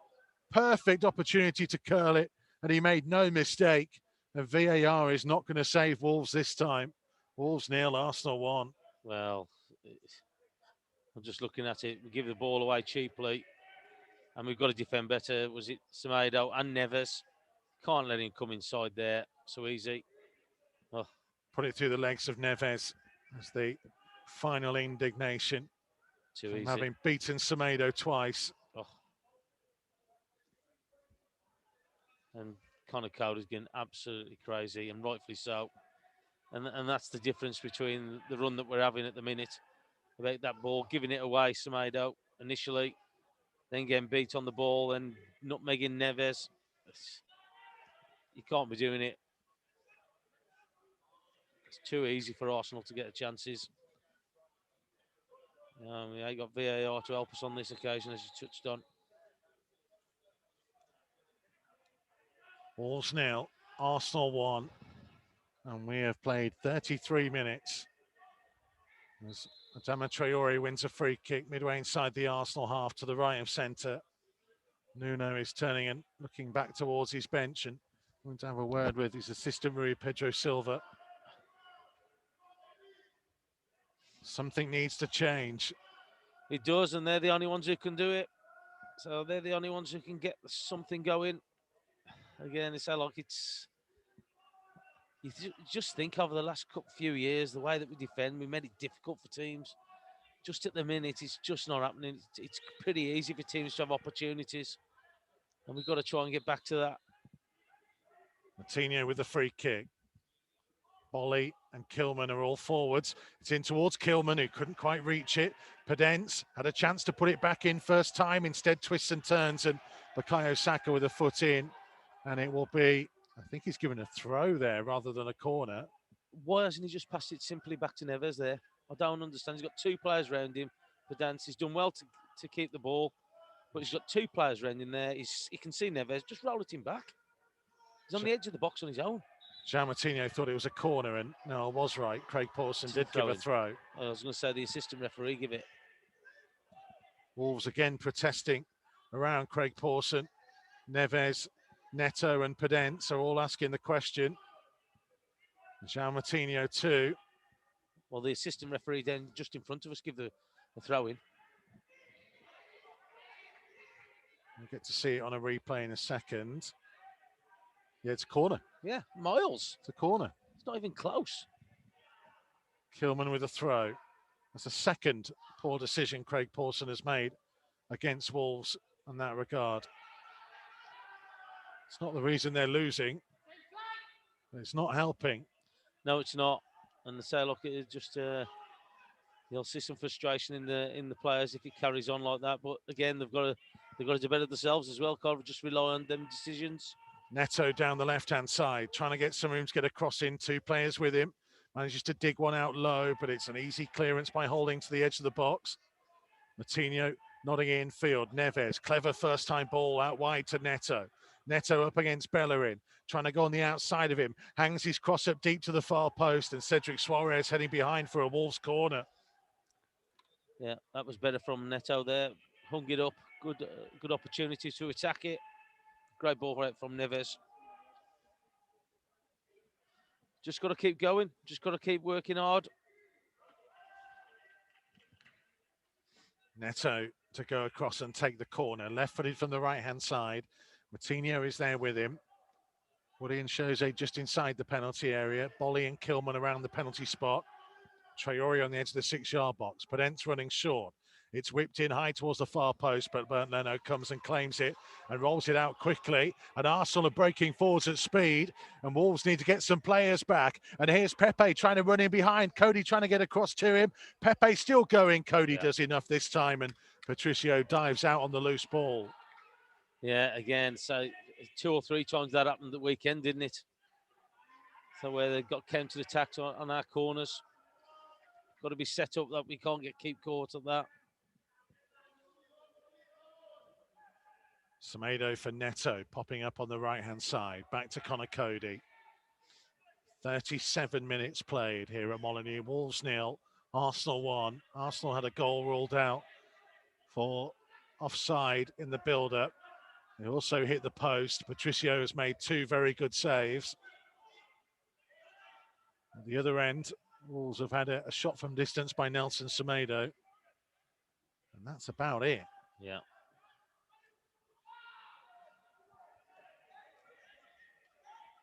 There's Ruben Neves. I'm just watching Arsenal. They've got 5 at the back when they haven't got the ball. Up against the Wolves 3.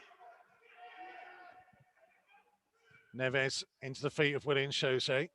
turning, holding at his back, switches the play out to the right-hand side to Semedo. Down the line for Traore.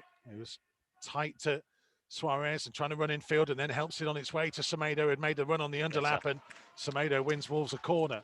Better by Semedo and Traore down that right-hand side.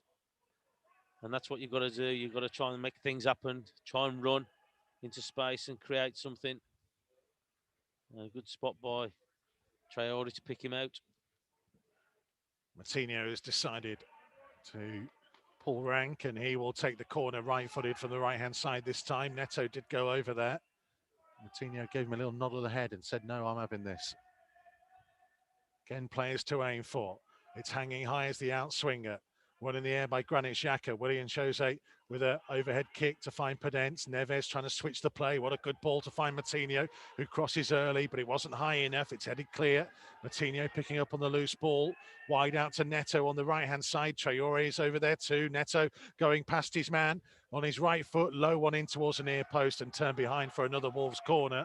Well, this is a little bit better, isn't it? At least they're starting to force the issue and push Arsenal back. Good play from Neto out on that right-hand side. Neto will take this one. Left-footed from the right. Play it short to Martinho. Pass it infield to Podence, who cuts back onto his left foot, pulling it back to Neves, who takes a touch and tries to curl one, but it's straight at Bernd Leno. It was a comfortable pace at him as well. Yeah, so look, he'd put himself in position just to gather it easy, didn't he? Leno.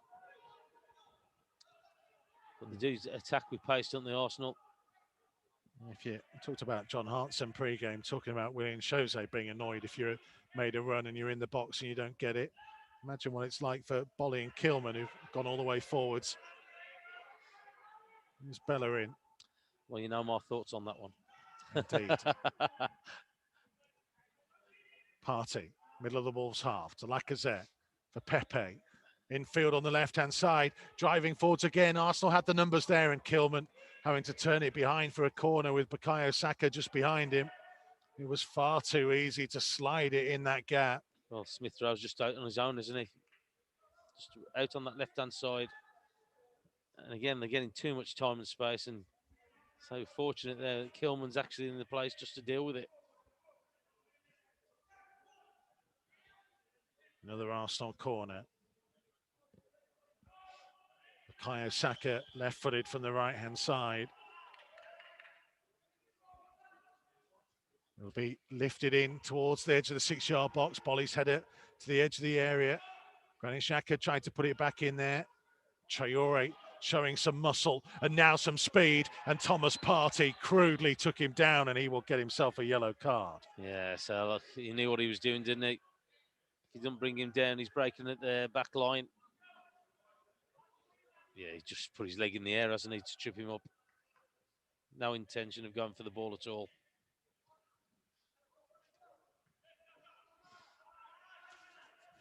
I think I said it before, that it feels like you need an intermediary card because yellow isn't really enough for stopping that kind of attack. No, so look, it's quite blatant in it, what they're doing. Just basically just bringing them down. No attempt to go for the ball at all.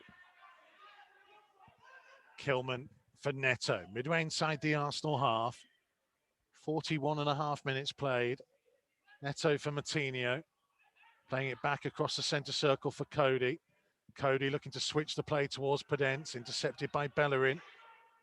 Kilman at the back of Bukayo Saka, but he's somehow managed to find Bellerin. Thankfully, though, he miscontrolled, and it's a Wolves throw. Yeah, luckily, the ball was just zipped into him a little bit too much, Bellerin, and so he miscontrolled it. But if he had, he was away. Left the two of them. Kilman for Podence. Back to Bolly. Couple of yards in from the left-hand touchline. Saka pulling the ball out of play for a Wolves throw.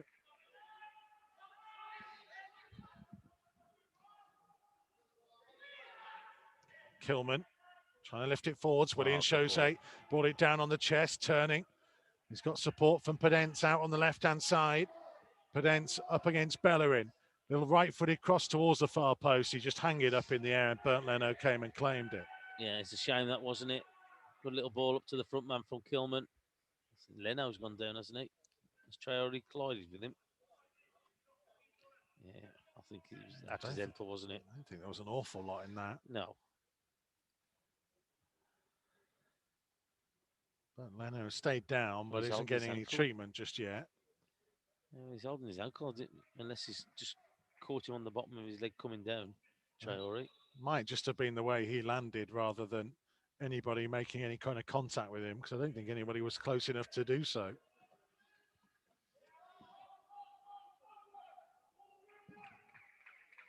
He's still having a conversation with Craig Pawson, Bernd Leno, but he's back up on his feet.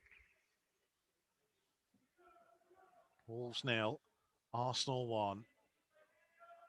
Up 90 seconds of the first 45 to go.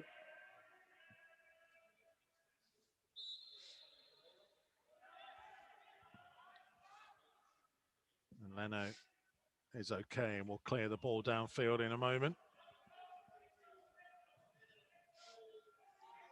Lifted forwards, flicked on by Pepe. Neves getting a foot to the loose ball. Semedo just about keeping it in, but miscontrolling. Granit Xhaka got back across in front of him. David Luiz forwards, Semedo's interception. Ruben Neves for Willy Boly. Cody for Semedo. Short of halfway.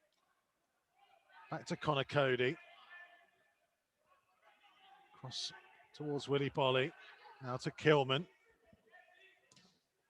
Trying to play it early. Willian Jose's challenge, put Holding off. David Luiz getting there ahead of Neto and hooking the ball out of play. Talked about the presence of a physical man up top. It was there for all to see from Willian Jose. Pedence just heading it on straight to Partey. And again, Tomo, it's that element of no real knowledge of who was around him there. It's just helping it on to no one, and he could have just held the ball. Yeah, I was going to say, you've got to give him a shout, haven't you? You've got to give him a clear shout early that he can hold it, because he's touching on there. He's just hit it on, and there's nobody there at all. 2 minutes is being added on. Kilman on the left, just short of halfway, stepping infield away from Saka, finding Neves. Closed down by Smith Rowe and Lacazette. Here's Boly. Up to Kilman on halfway. Again, not really an option down the line. Has to go back to Boly. Well, I said he's got no targets at all, has he? You're looking at the fullbacks. They're looking forward. They've got nothing. So they've either gone inside or they've marked. Got to give him options. Got to give him at least 2 options of where he's going to go to actually make Arsenal think about it. Again, so look. Oh, and then Kilman misplacing a ball down the line for Neto. Arsenal throw midway inside their own half. And half-time can't come quick enough at the moment. No, it's not been a great half, has it? So Arsenal have had some really good chances, got themselves that lead. Kilman with a foot in this time ahead of Saka. Coutinho playing it backwards to Boly. Into the feet of Pedence, who sweeps it first time to the right-hand side to Semedo. Semedo wide to Traore. Traore trying to go on the outside of Suarez and using his speed to do just that, and then overcooks his cross, and it's out of play for a goal kick. Yeah, so if you you just go back from and look at things that have happened like over the last couple of years, and Traore last year especially, when running down that line, picking out a cross, putting it into a good area, passing being sharp, being able to pick somebody out, as you said there, just instead of just helping the ball onto nobody, being able to pick that pass. I was talking to one of our analysis team before the game and said actually Adama Traore's numbers are the same in terms of crosses and where his crosses are going. It's simply been that we had Jimenez before. Here's Daniel Pedence. Willian Jose calling for it. Jose into the penalty area, surely brought down. Has to be a Wolves penalty. I was going to say, cert. I'd say that could be a sending off as well. Craig Pawson is deliberating, and it is a red card. And Arsenal are going down to 10 men. David Luiz has been sent off. And maybe that could be the moment that swings this game into Wolves' favour. Yeah, it's a great little ball by Pedence. Just time, he's just going to strike it. And as you can see him, he's just clipped his legs. He's just clipped him. Yeah. He's just about to strike, isn't it? Just about to kick the ball. Yeah, he knew what he was doing, David Luiz. Yeah. David Luiz dismissed. And Ruben Neves stepping up to take the spot kick. And it feels like a big moment now. It is. It's a massive moment. So, look. Wolves' third penalty of the season. Neves scored at Brighton for his first game of the season. It's the 7th penalty he's taken of his Wolves career. In the previous 6, he scored 4 and missed 2. Oh, David Luiz doesn't want to go off. VAR is checking. Oh. The referee's telling him to get off. They're not going to change the referee's mind, I don't think, or the referee's time to go. Well, it would have to be clear and obvious. Yeah. And like you said, it's got to be a massive decision for him to change their minds. So they're trying everything here. Leno's gone out to talk to the assistant referee. So Ruben Neves, who scored penalties against Spurs, Everton, Punic and Burnley in his Wolves career. Can he add Arsenal to that list with the final kick of the first half in front of the North Bank against Bernd Leno? It'll be Ruben Neves, right-footed, to step up. A couple of short steps now. Strikes the ball, sends the keeper the wrong way, and Wolves are back on level terms. Wolves won, Arsenal won. It is a big, big moment for Ruben Neves. Yeah, it is. It's absolutely massive, especially the timing of it, because that's the half-time whistle. Great penalty from Neves. But that could change things around. With Arsenal down to 10 men. Wolves getting that goal now. But yeah, I'm just watching the replay again. He knew what he was doing, David Luiz. He's just about to strike it, William. And he just clips him. Well, just days after he had another addition to the Neves family, he has another addition to his Wolves goal tally. And Wolves are back level on half-time. What a strange first half it is. And Wolves will feel themselves ever so fortunate to be going in at the break on level terms here, Andy Thompson. Yeah, they will. I say, look, you can possibly say that. Well, you can say that Arsenal have dominated with opportunities. Saka having 3 very early ones, having that goal disallowed for offside. Pepe coming in, not great defending again, allowed him to come in, curl it with his right foot beyond Patricio. And if you'd said to me, we'll go in at half time on level par, I would have snapped your hand off, because I say, don't think they deserved it in that first half. I know I'm biased as they come, but for me, Arsenal have been the dominant team in that game. Well, we will try and catch our breath for just a second. More from Andy Thompson and more from Sam Ricketts and Chris Iwelumo in just a second, because at half-time, it's Wolves 1, Arsenal 1. Arsenal had all the chances. Wolves got a late penalty, and they now have a man advantage. Is this what's going to turn things? We'll find out from the boys in just a couple of minutes.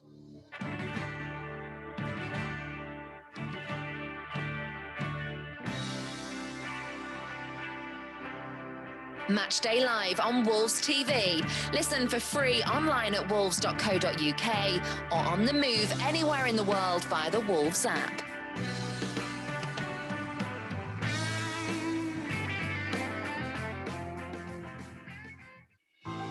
We can't welcome you to the Wolves Megastore at the moment, but our online store is available 24/7. Visit shop.wolves.co.uk for huge savings on replica kits, training wear and exclusive Wolves clothing ranges. The Old Goal Club has a new series, My Golden Game. Speaking to former and current players, coaches, managers and fans of the matches that meant the most to them. It's a club who I have in my heart, and I always keep following it. I'd been back to Molineux on a few occasions, and I'd never got a good reception, and that hurt me a little bit. Not that I thought I deserved better, but maybe because of those 2 games against West Brom, where I scored 4 goals in 2 appearances. Check out the series so far, featuring the likes of Jodie and Lescott, Kevin Doyle, Neil Emblem and Dennis Irwin. I was absolutely delighted when they came in for me, and even more so when after having a tough first 4 or 5 months that we were on a bit of a roll and ended up playing in this fantastic game. All Gold Club, My Golden Game, available now.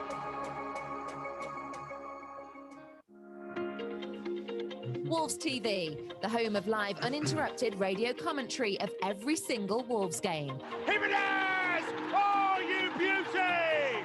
But that's not all. Wolves TV also brings you extended and alternative match highlights, interviews with the team, behind-the-scenes features and training coverage, plus see every goal Wolves score from every angle. The volley over the goal! That is simply stunning! So check out Wolves TV online at wolves.co.uk or on the move via the Wolves app.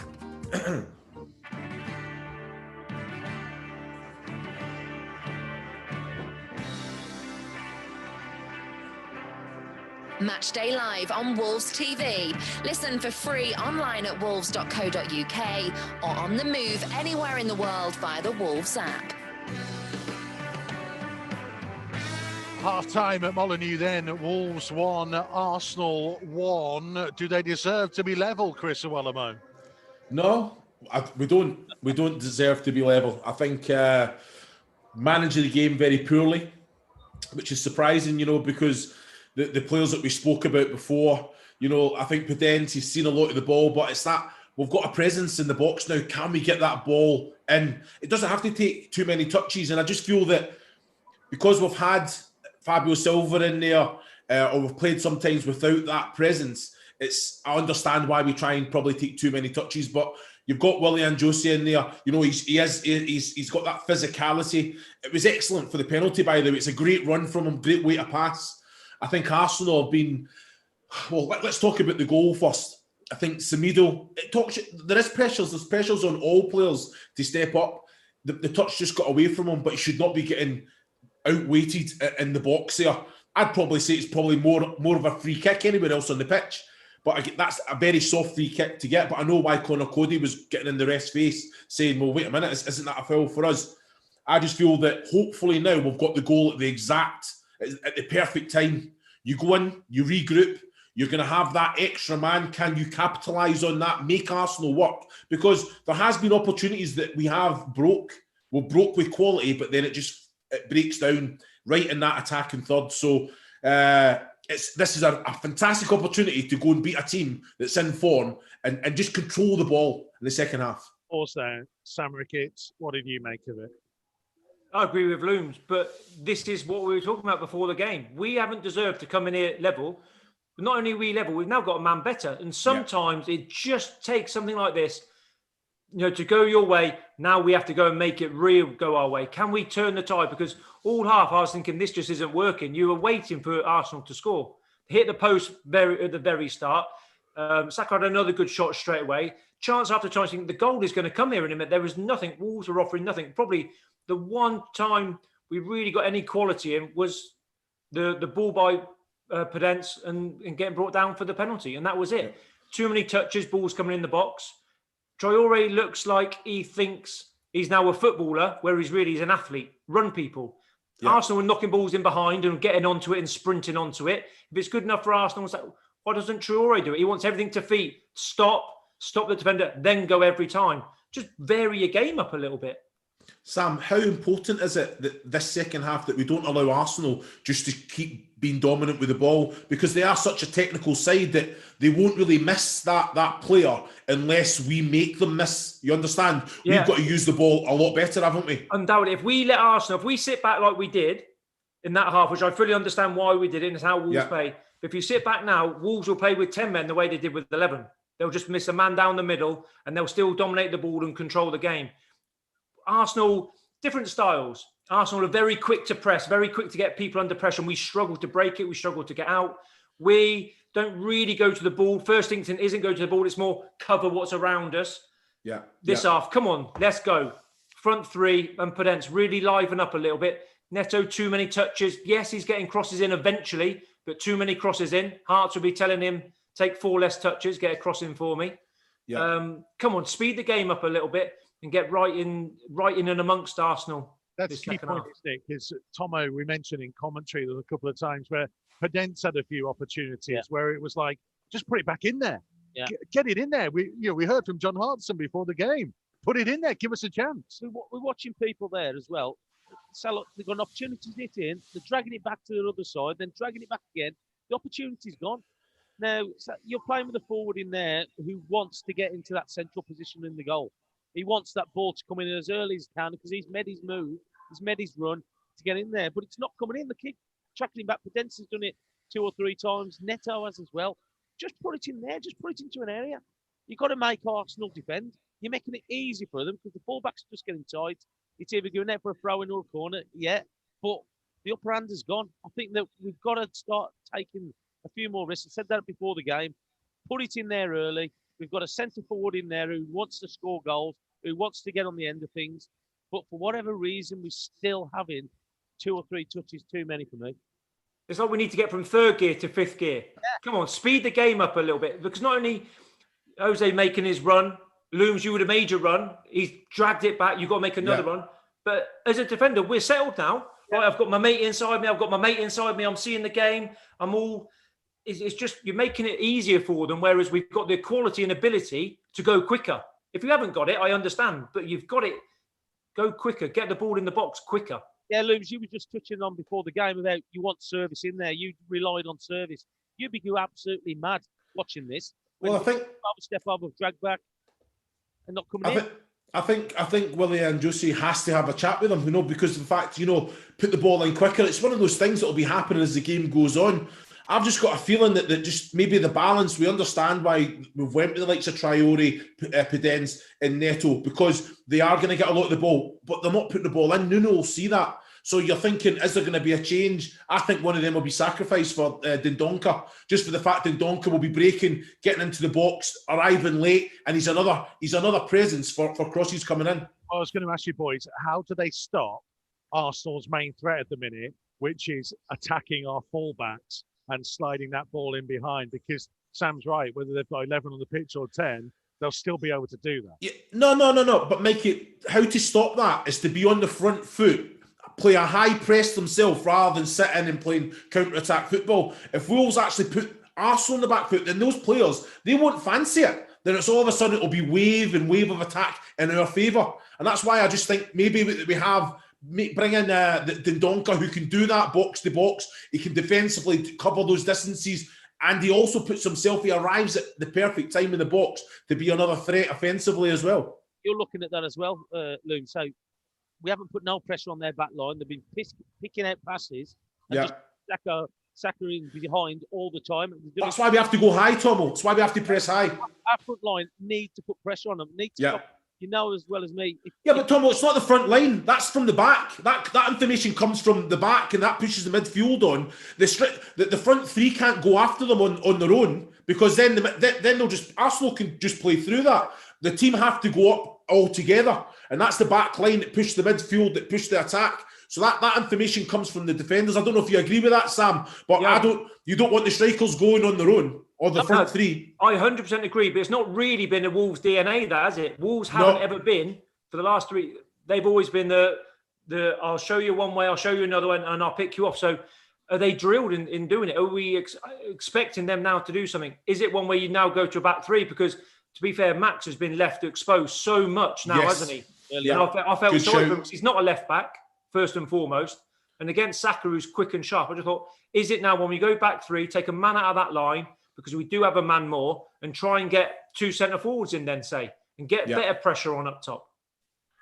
Yeah, spot on. Pedro Silva, Wolves' assistant head coach, just came out and had a look around then, as if he was looking around for the subs to try and see somebody, to see where they are. And if I look around on the field, Dendoncker is not out amongst the substitutes kicking a ball around at the minute. So maybe Looms is going to get his way, and maybe we will see Dendoncker be introduced. Do you think they might take Moutinho off because he's been booked? It's another one, Tomo. You've got to think about those things, but I think Sam's spot on. I think go to a back 3, and then play a system that we know very well. When we have that man extra, I think we will benefit from that. We might dominate the ball better. That's the best. Definitely. Come on, let's dominate the ball now. Get them running around. Okay. I think Dendonker's just walked out down in front of us, so maybe he's not coming on just yet, but we will wait and see as to what's going to happen in this second half, because it is fascinatingly poised now, isn't it? Because you boys know full well there will be fans now will be thinking they're down to 10 men, we got to go and win this game. I'm not so sure it's going to be that easy, is it? Well, we've got to go and win it, haven't we? There's no other way to look at it. We have got to go win it. We're ex-players. You followed them for the last all your bloody life. They have to go and win it. You know, the fans have got every right, but the players, they'll go in there, they'll regroup. Nuno will be delighted, but he would have given them trust me, he'd have went in hard on them, saying, look, you're lucky to be in this match, because they should have been out of sight. So again, that in itself will get a reaction from the players, and hopefully, like you say, it's just about getting comfortable, being on the ball. You know, I think we're trying to, too many touches all over the pitch. We want Neves to go on it. We want him to have those, like the range of passing that he's got, you know, and I think maybe a little tweak of the formation might obviously come into it. Okay, Wolves are back out. Arsenal will be joining them shortly. Thank you very much, Chris Iwelumo and Sam Ricketts. More from the boys at full time. This is going to be a very interesting second 45 minutes. Do not go anywhere.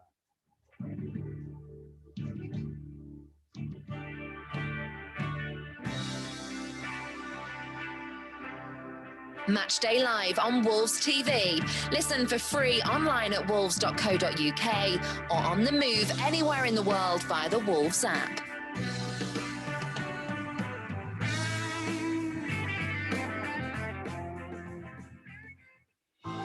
We can't welcome you to the Wolves Megastore at the moment, but our online store is available 24/7. Visit shop.wolves.co.uk for huge savings on replica kits, training wear and exclusive Wolves clothing ranges. The Old Goal Club has a new series, My Golden Game. Speaking to former and current players, coaches, managers and fans of the matches that meant the most to them.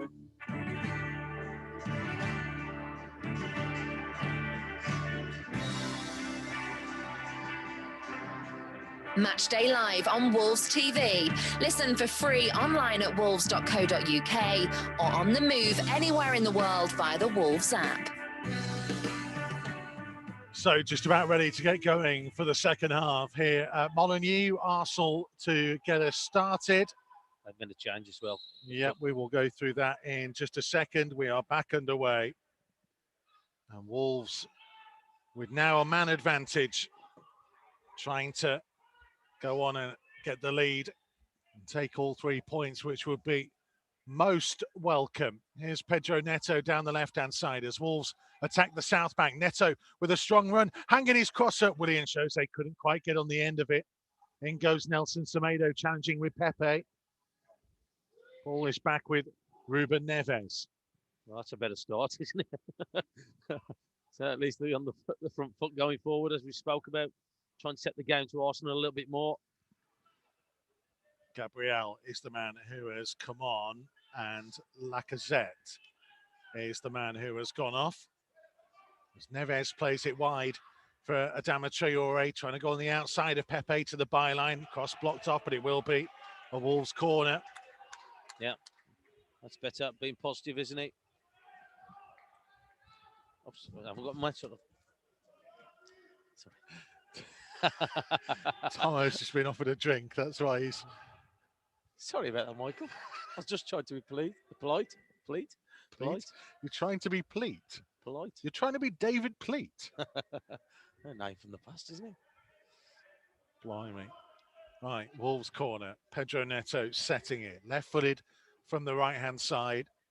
The rain been blown in over the top of the Graham Hughes stand in that corner. It's played short and back to Neto, who looks to whip it to the far post, cleared away to the edge of the area. And Arsenal now threatening a counter-attack here through Cedric Suarez up towards halfway. Across comes Neves, fouls him. Yeah, and he's going to get himself a yellow card, and he'll join João Moutinho in Craig Pawson's notebook. But again, we're caught in between the players when they've got the ball. Instead of looking, they're finding gaps and counter-attacking against us. One's got to put the pressure on the ball, and the other one's got to trap the runner. But at the minute, we're just caught between them. Arsenal getting on with things. Smith Rowe wide to Pepe, on again. Neves has tracked him this time and gets there first. It's cleared up towards Neto on halfway. Gets a foot in to play it backwards to Moutinho. Wolves playing from left to right as we look at it second half. The wind is taking the rain from right to left, so it's pretty much into the face of Rui Patricio. As Traore carries the ball forwards on the right. Pepe up against him. He wants to show him inside.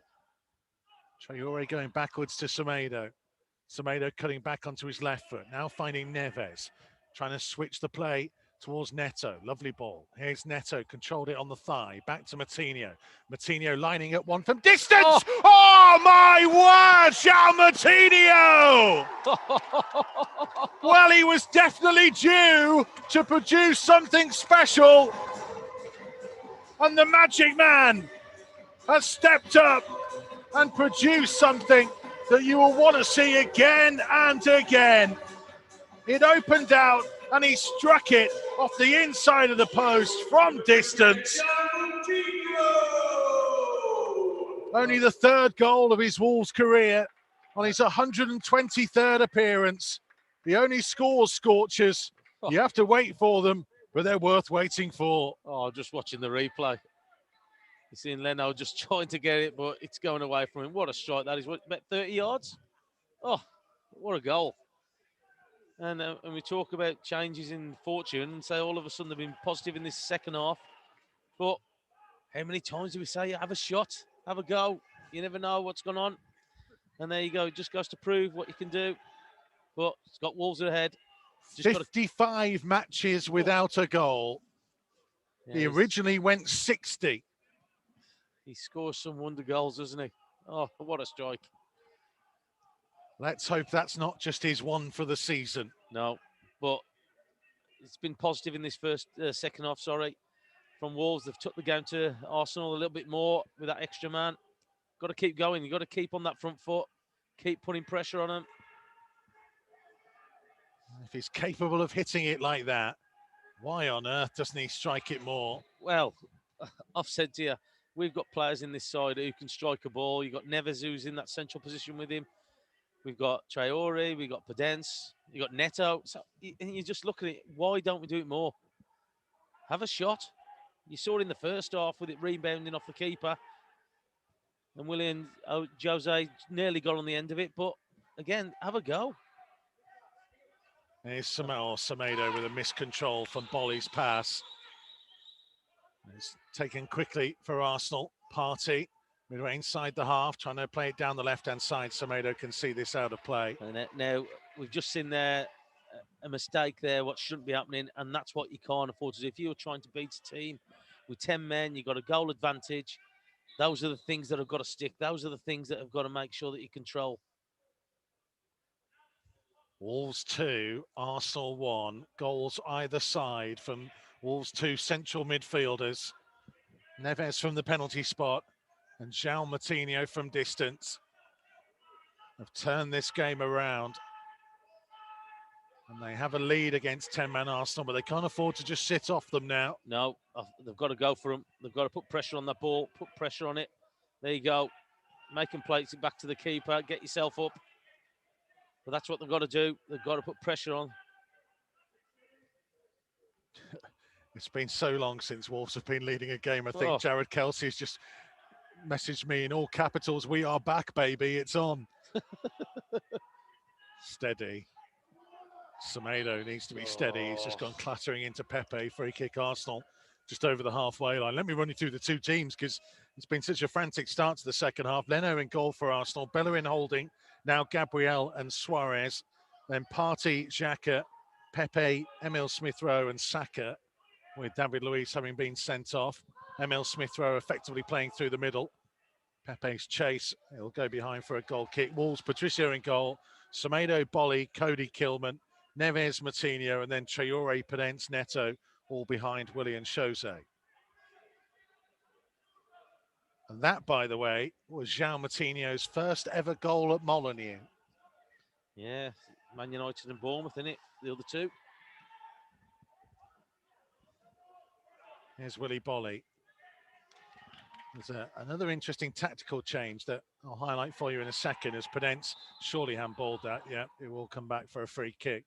About 10, 15 yards inside the Wolves half.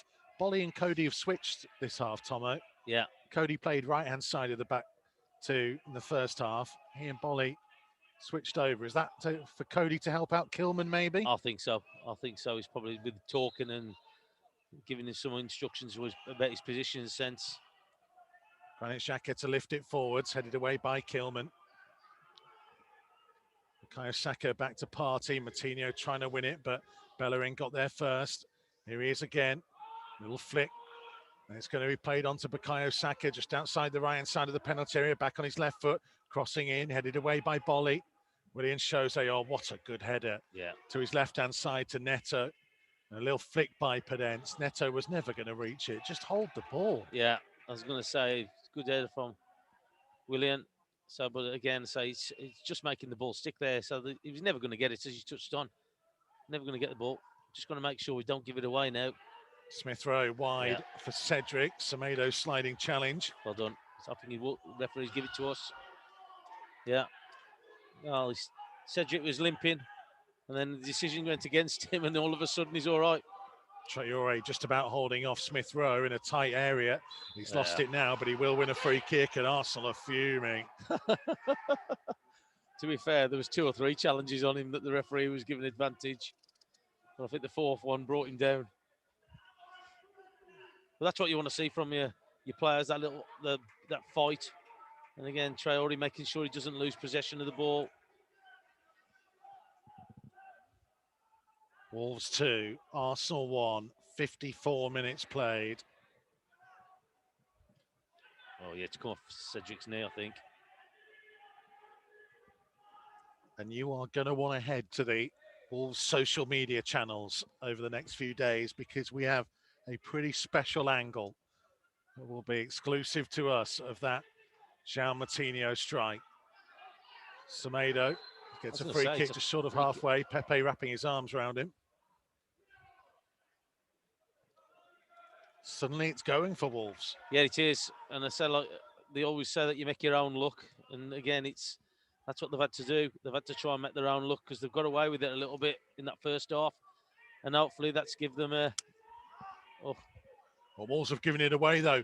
Partey up to the edge of the penalty area. Neto is back there to help out. And he'll try and carry the ball, and he's away from Granit Xhaka, who tried to bring him down. Podence to his left. Willian Jose through the middle. Traore to the right. Neto still going, just a couple of yards outside the penalty area. Now plays it wide left to Podence. Back infield to Neto.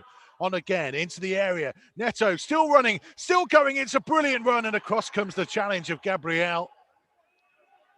And eventually Bernd Leno claims it.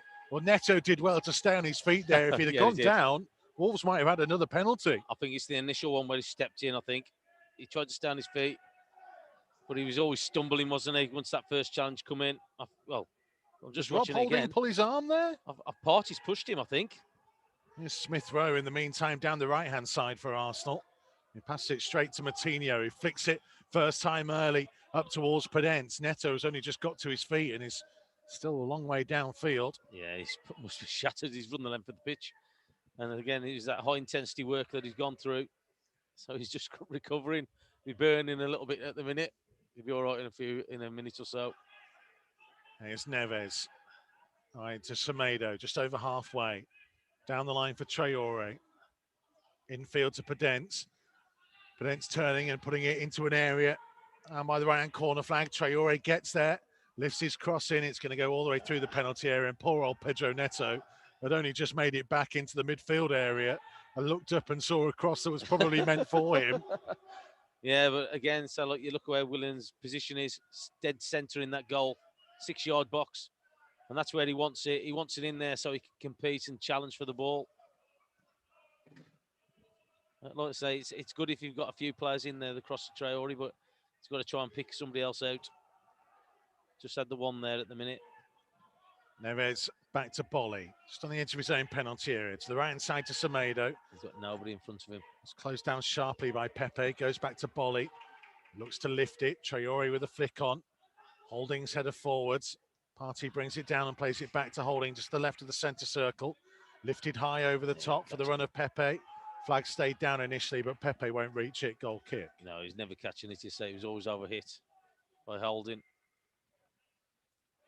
Alan Smith just got in touch saying Tomo's prediction is on. Tomo obviously went for 3-1. I went for 2-1. Helen has also gone 3-1. Says, I fancy it. Let's have it. Gary Smith listening in from Lincoln, unable to travel back to Saudi because of travel restrictions. Enjoying a wet January and February. Well, it's very wet tonight. Neves heading the ball forwards to the halfway line. We have played 58 minutes here at Molineux. Just got to keep putting the pressure what they have onto Arsenal, not make it comfortable for them. They're going to make a change. Then Donker. There's Gabriel. No. Granit Xhaka. Vitinha, I think it is. In the meantime, Holding, playing it over halfway for Bellerin. Saka. That's a Smith Rowe. Now Partey. This is what you don't want Arsenal to be doing, keeping all the possession. Or Kilman slid in, didn't get it. Bellerin into the penalty area, onto his right foot, low onto the near post, turned away by Bolly for an Arsenal corner. Yeah, again, you can't afford to let Arsenal have that much easy possession. No pressure on them. Kilman's got to win that. Yeah, Vitinha is getting stripped and ready, and Arsenal might be tempted to make a change of their own as well. In the meantime, we've got a corner, left-footed from the right-hand side. Saka placing the ball carefully. A number of players in and around Rui Patricio, and the referee is beyond the far post on the edge of the 6-yard box, keeping an eye on it. It's whipped in towards the near post, headed away by Cody. The Wolves have a man down inside the penalty area as well. Semedo, Arsenal getting on with things. Partey's cross. Referee's going to take it back and allow them to take it again.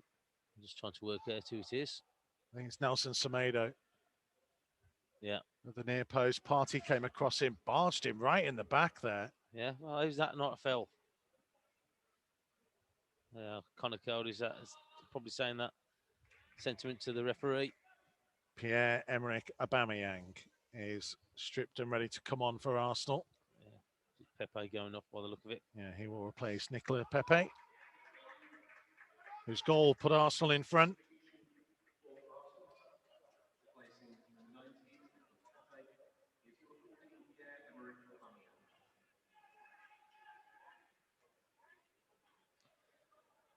So Arsenal with a second change early in this second half.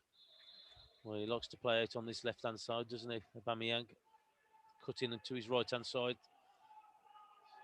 But Arsenal being forced back into their own half. Leno has it.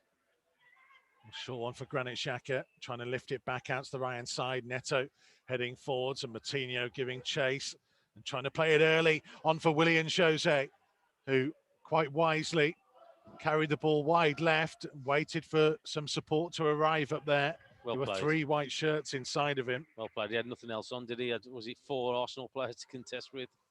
Did well there just to come back, keep possession. Pedence finding Neves, and Neves caught. And Wolves will get a free kick. That's going to be so a booking Pedence for a minute. caught, and a yellow card for Granit Xhaka. Yeah, I think he's just frustrated there. I think he's just kicked him. Yeah, he's just... Here's the unusual part now. Arsenal's 2 central midfielders and Wolves' 2 central midfielders all on yellow cards. Yeah. It's Daniel Pedence who's coming off for Vitinha. He'll probably just play a little bit deeper, won't he? What do you say? Hopefully he can... Well, Vitinha's showed him the way. Or did he show him the way, surely? So I like it. Yeah, it'd be nice to get another goal like that. Vitinha is on. We've played nearly 62 minutes at Molineux. Wolves 2, Arsenal 1. Reminder, Arsenal went 1-0 up in the game. Wolves got a penalty right at the end of the first half. David Luiz sent off. Ruben Neves scored it. João Moutinho pinged one in from distance early in the second half. Oh. Traore with a quite ridiculous jump. Now playing it down the line for Willian Jose, who's trying to outmuscle Cedric Suarez, and a great cross in, and it was just too high for the arriving Pedro Neto. Kilman trying to keep it in on the left-hand side, and he's done well to win a throw. Brilliant, brilliant. And that's what we talk about, isn't it? Putting that effort in, even though you think that you're not going to get it. Because I'll tell you what, he just put good ball in. Just needed to be in there himself, unfortunately. Yes, the kind of delivery he'd have loved. And it was in the right area where he normally is as well. Cody trying to play it out to the right side. Cedric Suarez got it on the chest, and out of nowhere came Adama Traore. Cedric is quick, but... Oh, well, you're talking in a different level, aren't you? When you go Traore. Cody finding the feet of Neves. To the left-hand side to Kilman. Much better for Wolves in this second period. Well, we wanted him to control the game. We wanted him to make sure that try and press Arsenal. And at the minute, they're doing that, apart from the one chance that Arsenal had to break on the back line of Wolves. They've done okay. Just marginally edging the possession in the second period. 51-49. They only had 44% in the first half in the end. In the first 10 minutes, they'd only had 30. And Traore is setting off, and he's just knocked it past Cedric and chases onto it again and lifts it high to the far post, and Neto couldn't quite reach it. Bellerin got something on it. Neto will go and collect it out by the left-hand touchline. Thought about crossing early, pulling it back to Vitinha. Vitinha curling one, headed away by Holding at the near post. Semedo's in there. Well so done. much better from Wolves. They're sharper to everything in this second period. They're on the front foot, though, aren't they? So, look, they was on the heels a little bit in that first half. And it's good to see that at least they're actually stopping Arsenal for getting any momentum with the ball, because that's what they did. Making Arsenal chase the ball now. There's Cody. Across the centre circle for Neves. Turning and looking downfield. Playing it to his right to Semedo. Down the line for Traore. Cedric at his back. Back to Semedo. Forced into his own half. Deeper in it to Bolly. Bolly stepping away from Smith Rowe. He's a runner in front of him. Having to go backwards to Cody on the edge of the D. Yeah, He'll find the feet of Willian Jose. Good ball round the corner to Neves. Vitinha had set off. The ball's going to find its way to Vitinha. Neves didn't intend that. Well, he went to pass the ball and ended up getting, I thought, well, maybe a foul, but he went straight to him. I'll take that. So, like you said, maybe the luck is turning a little bit. Neves again looking up. Out to the right-hand side to Semedo. Down the line for Traore. Trying to cut back infield. He's got Granit Xhaka in front of him. Little short pass to Vitinha. Back to João Moutinho. He'll sweep it to his left to Kilman. Vitinha's turn to drop into the centre circle and turn and find Kilman once more. Wide out to the touchline to Neto. Back to Kilman just inside his own half. Infield to Cody. Cody looking up, and we'll try and switch the play, and it's a very good ball to pick out the run of Semedo onto Willian Jose with a back heel, and Semedo was closing in, but Gabriel got there. Clearance goes to the left-hand side as far as Neto. Moutinho is up in support. Neto onto his right foot, now checking back onto his left. He's got players waiting for a cross. He'll pull it back to Kilman. Kilman with a short pass to Moutinho. Back to goal on the edge of the area. Backwards to Vitinha. Infield to Neves. Now leaving it for Bolly. A little short pass to the feet of Vitinha. 1-2 with Moutinho. Now to Kilman. And Wolves force all the way back to halfway to Cody, and we'll have to build again. Yeah, so again, so some good play down there. What a pass by Cody to Semedo, by the way. It was a great pass, wasn't it? Just didn't open up for him, did it? Traore's flick. Semedo trying to do the same. Off Cedric Suarez. Wolves throw. I tell you what, it's a total transformation, isn't it, now in the confidence that they've got from that second goal. Oh, then Semedo with an awkward one back into his own half. Cody saves it, heads it over halfway. There's a touch by Partey. Oh, he's going to give a free kick to him. João Moutinho can't believe it. Well, he needs to be careful. Right on halfway, Moutinho just kind of stopped And Partey, he got there first. He touched him. Oh. He's not had a great game, the referee. I think there's a few dodgy decisions that he's given tonight. More than a few dodgy ones, well, given the ones that were... I was being polite. An Arsenal corner when it came off Saka. Yeah. And a Wolves throw-in when it went out for a corner. Yeah. But again, we talk about having technology to help you, and I don't understand why it hasn't. Cedric crossing in from deep on the Arsenal left, goes all the way through to Rui Patricio. Approaching 68 minutes played. Wolves with a goal advantage and a man advantage. Ball lifted up towards Willian Jose. Just won by Gabriel this time. Saka on the right-hand side. Gabriel, base of the centre circle, over halfway to Smith Rowe. Allowed to turn and look towards the Arsenal left. Suarez, Dendonka's going to come on shortly. Suarez with a rather straight ball all the way through to Patricio. Yeah, but this is what I'm talking about now. Arsenal having a little bit of possession.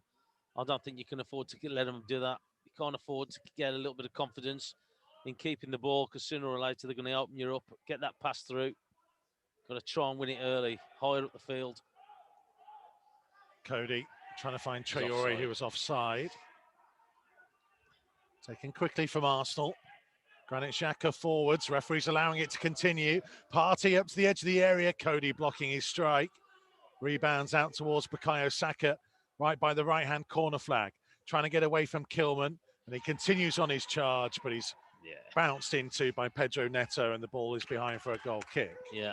Again, these are the times where you need to be careful what you're doing. There's a couple of the Wolves players just holding their arms out, saying no need to take any risks, no need to put that ball in an area that we're going to get in trouble with. So Dendonka looking to come on as well. Here's Neves. Now forwards to Vitinha on the inside left. Vitinha up towards the edge of the penalty area. Cutting in field, waiting for support to arrive from Neto. Lays it into his path. Neto with a cross. Oh, Willian Jose tried to help it on its way to Traore. Vitinha in there challenging, and Granit Xhaka dived on the ball. Well, he was waiting for some challenges coming. He knew he was in trouble. He was just waiting for that touch on him. Fortunate there, Xhaka. Yeah, he was. He handled it. Well, I think that, so look, if he was waiting for that challenge to come and it didn't come, it was a bit delayed, if anything. And as soon as that contact's come, he's just gone straight to ground. And as he's touching on there, so he got his arms around the ball. There's that Pierre-Emerick Aubameyang. Back to Gabriel. Trying to play the ball in field to Granit Xhaka. Across the centre circle for holding. 20 minutes left to play. At a soaking wet Molineux, where the rain has not eased off throughout the 90 minutes. Gabriel carrying it over the halfway line. The left-hand side to Cedric Suarez. Aubameyang back to Gabriel. 5 yards inside the Wolves' half. Playing it back into the centre circle to Holding. To the right-hand side of it to Granit Xhaka. Out to Bellerin on the Arsenal right. Back into his own half to Xhaka. Infield for Bellerin. Further forwards to Bukayo Saka. Wide out to the right-hand side to Smith Rowe.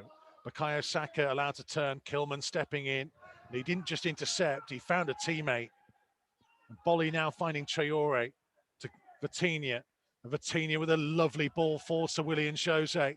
And he's left Holding on the deck, and he's running forward still. And Willian Jose striking stings the palms of Bernd Leno.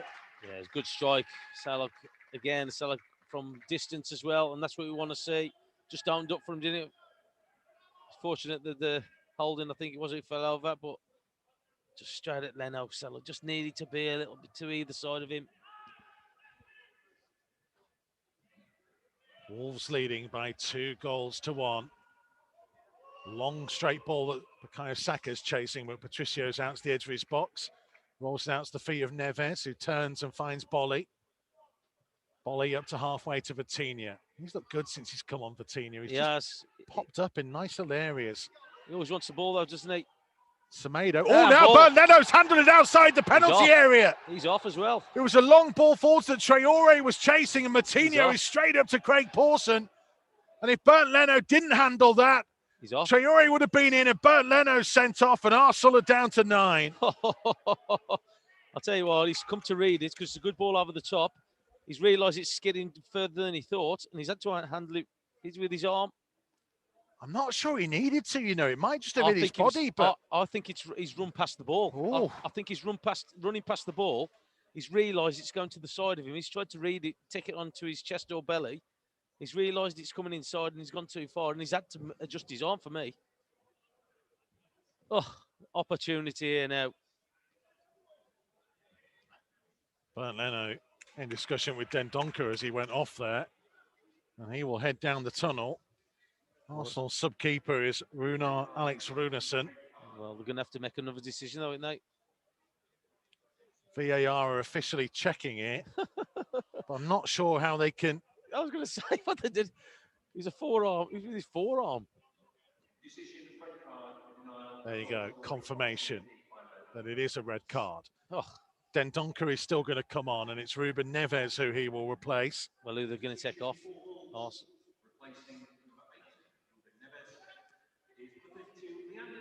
Well, they're going to have to change it as well, aren't they? So Leno off, and Runarsson going to come on. Well, they've got to decide who's coming off first.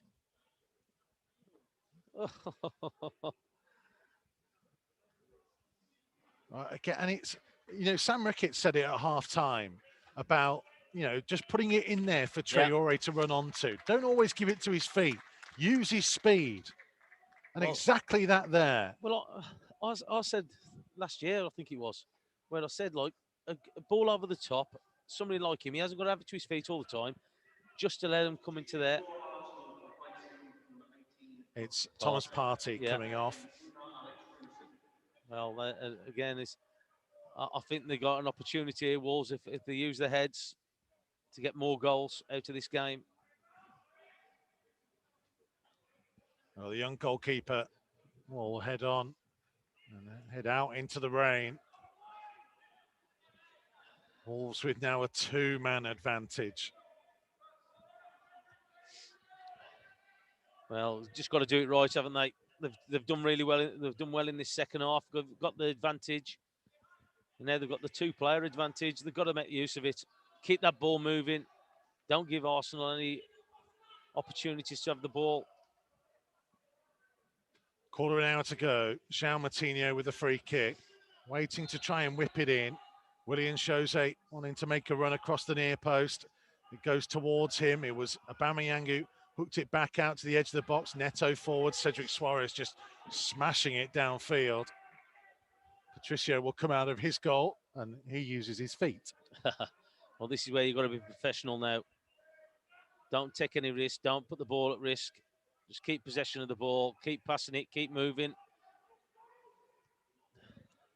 Yeah, because Wolves might have a 2-man advantage, but they only have a 1-goal advantage. Yeah, that's what I'm saying. Don't leave it open.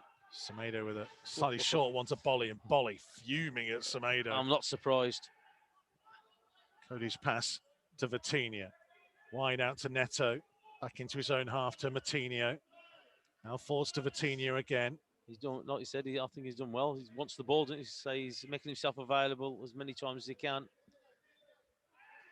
He's just always on the move, Vitinha, but when it goes into him, it sticks. Yeah. And that's been the difference. Yeah, it has. And it allows your team to get up the pitch and control the game a little bit more. There's Dendoncker in the centre circle. Turning and switching it out wide to the left-hand side to Neto. Back to Kilman. Yeah, Moutinho taking over. Well, he's just watching Arsenal now. They can't afford to. It's a good run by Semedo. Traore. Here's Vitinha. Semedo ahead of him. Vitinha cutting in field, trying to switch it across to Neto. Left-hand side, just right on the edge of the penalty area. Neto trying to go past Bellerin, fires it goalwards. And Runarsson parried it back into the danger zone. Aubameyang was back there. Suarez saving a corner at the expense of a throw. Yeah, again, so look, good strike from Neto. Unfortunately, just straight at him. Semedo throwing it backwards to Dendoncker. Infield to Moutinho. to Bolly on the halfway line. There's no Aubameyang reason closing in. There's no reason for it to put the ball at risk now. So look, they've just got to keep it going, keep moving, keep Arsenal chasing. Well, Arsenal can't afford to press them high, clearly. They've got 2 banks of 4, waiting for Wolves to potentially lose it. But here goes Traore, infield to Semedo. Traore was caught late. We play on because Vitinha has it. Vitinha going down in the box. Willian Jose recycling to Dendoncker. Now Moutinho. It'll go wide to Traore again. Traore up against Cedric Suarez again, this time on the outside of him, hanging his cross up. That was a great cross, and it was Holding who headed it away. For the first time in the game, Willian Jose wasn't there waiting for it 6 yards out. No, I'm surprised. He's probably got fed up of being there. But again, it's a good ball from Traore. And again, it's just defence against attack now, isn't it? Again, so they've just got to try and make this count. Can they get that 3rd goal? Here's Moutinho, just out of the centre circle, slightly to the right of centre. We'll look to sweep it out towards Adama Traore. Up against Cedric again. He's got him isolated. He'll play it back infield to Moutinho. He looks to carry the ball infield. Semedo's committing himself forwards an awful lot more now, and that's playing its part because it's forcing Arsenal to spread their defensive unit. And Neto driving in field. Brilliant run by Neto. Still in the penalty area, turned away at the near post. Moutinho closing in. He wants the throw in. I don't think he's going to get it. It will be an Arsenal throw, but what a good run by Pedro Neto again. Yeah, it's just showing his pace and power, isn't he? Keeper did pretty well again. But again, there's no reason why now they shouldn't be having efforts at goal. Go on, keep pressuring him. Moutinho, Dendoncker doing just that. Traore, Gabriel in his own penalty area, just managing to work it wide to Suarez. Yeah, he's just delayed it a little bit too much, didn't he? Aubameyang being chased by Bolly, and then Cedric passed it straight to Bolly, and Arsenal look tired. Well, they are. They look wet through. Well, they're tired. They've been chasing a lot, haven't they? Especially the second half now, and they've got 9 men. It's going to be hard for them to keep chasing. That's what Wolves have got to do, just keep passing the ball. Traore knocked it past Suarez one side, ran the other. Xhaka came across, Wolves corner. Yeah, just keep them pushing them back. As you said there, Aubameyang's only been on for the second half, and he looks shattered already. It's crazy, isn't it? And I know the sendings off play a big part, but you look at it now and you kind of go, where's this Wolves team been for the last 6 weeks? I know. Because this is much more what we're used to from Wolverhampton Wanderers under Nuno. Control of the game, looking threatening. Players arriving in the penalty area. Traore causing havoc. Neto causing havoc from the other side. Yeah, and again, that's what they've got to continue to do. So, look, as long as they don't give themselves or give Arsenal an opportunity to get up the pitch, there's no way that they should be getting into our half, really, with 9 men. Neto taking the corner short to Moutinho. Pulled back to Semedo. Semedo crossing low. Dendoncker tried to let it go past him. Holding, trying to bring it away, and he'll get a free kick as Dendoncker had his arms around him. He'll be forced to go back a couple of yards to take the free kick. Brunisson doing just that. Granit Xhaka to try and carry it forwards. Into the final 10 minutes at Molineux. Still Wolves 2, Arsenal 1. There's no reason for us to be hanging back now, and we still are. We're defending with a load of numbers back, and I know we don't want to put anything at risk, but by squeezing up. And here's Suarez on the left. Loose pass from him. Vitinha got there ahead of Aubameyang. Playing it back to Semedo. Infield to Bolly. Back to Semedo. There you go. Just Bolly control again. it. Just control the ball. No need to rush it. No need to put the ball at risk. Cody lifting it to Semedo. Semedo over the halfway line. Aubameyang tracking with him. Wolves throw. The rain is swirling so much it's even reaching us in the top of the Billy Wright stand. Good job, Robert Plant's got a big coat on near you. Bully's further back in the stands somewhere. Yeah, he's not daft, is he? He's gone right to the back row.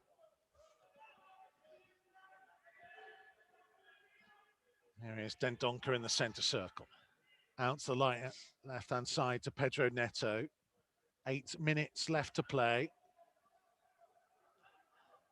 That's it. Just keep the ball. Just keep it. I know we want to go forward, but you got the advantage of not just the players, but the goals as well. I'll just say it the game for me. And I know people don't want to see it. They want to see more goals. But as we said at the beginning of the show, we need the points. We need that victory. We need the results. And a Wolves win will be earning some money from my charity bet for the Wolves Foundation Feed Our Pack campaign. Yeah. Thanks to our friends at Boyle Sports. Yeah. And also, if it stays 2-1, then I got the prediction game right as well.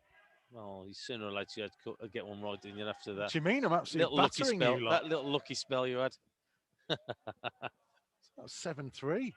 Yeah, I'll tell you what, you just make up a number, don't you? Semedo, double it. Down the line for Traore. Suarez at his back. Traore turning, cutting in field, trying to force his way through a gap, but Granit Xhaka blocked him off. Semedo putting pressure on. Traore's back on his feet and he's pressing. And he's pressing the young keeper too. There you go. That's what you got to do. He's got nowhere else to go but to give it you back. Coutinho to find Dendoncker. Back to Kilman, left-hand side of the centre circle. Say Runarson's a young goalkeeper. He's 25, but that's young in my book. Yeah. I'm surprised you're not saying that's definitely young in comparison to you. There's Semedo. Some things are just too obvious. I was going to say, are you tired or are you slacking with it a little bit there or what? Coutinho's crossfield ball to Neto. A little bit of a tired touch from him, and it'll be a Wolves throw though. Arsenal got the numbers back there.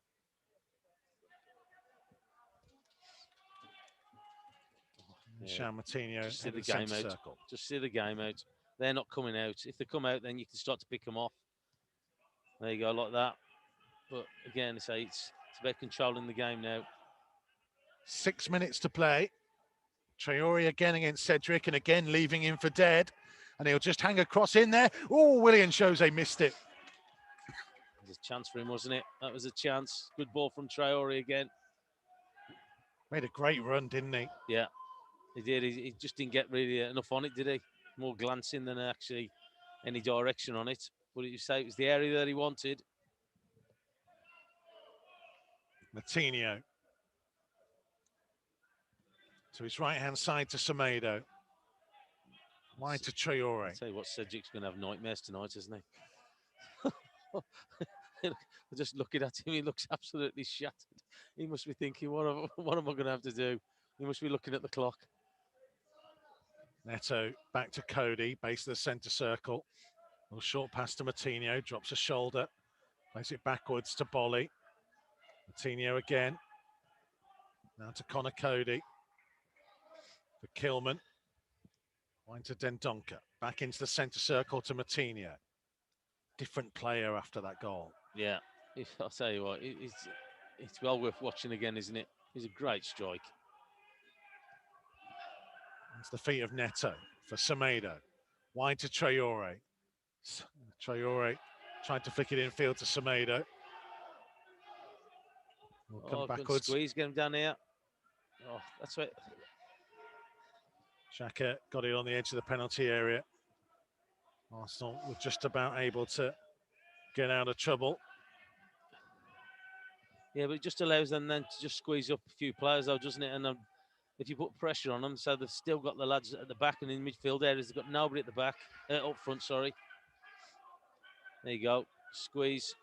Smith Rowe for Xhaka. Oh. Smith Rowe just got there ahead of Vitinha. Holding to bring it forwards, and the rain has stopped for the first time tonight.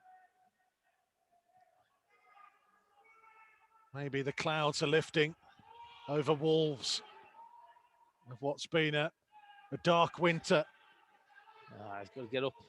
Got to get up there. We're too far off. We're too deep for me.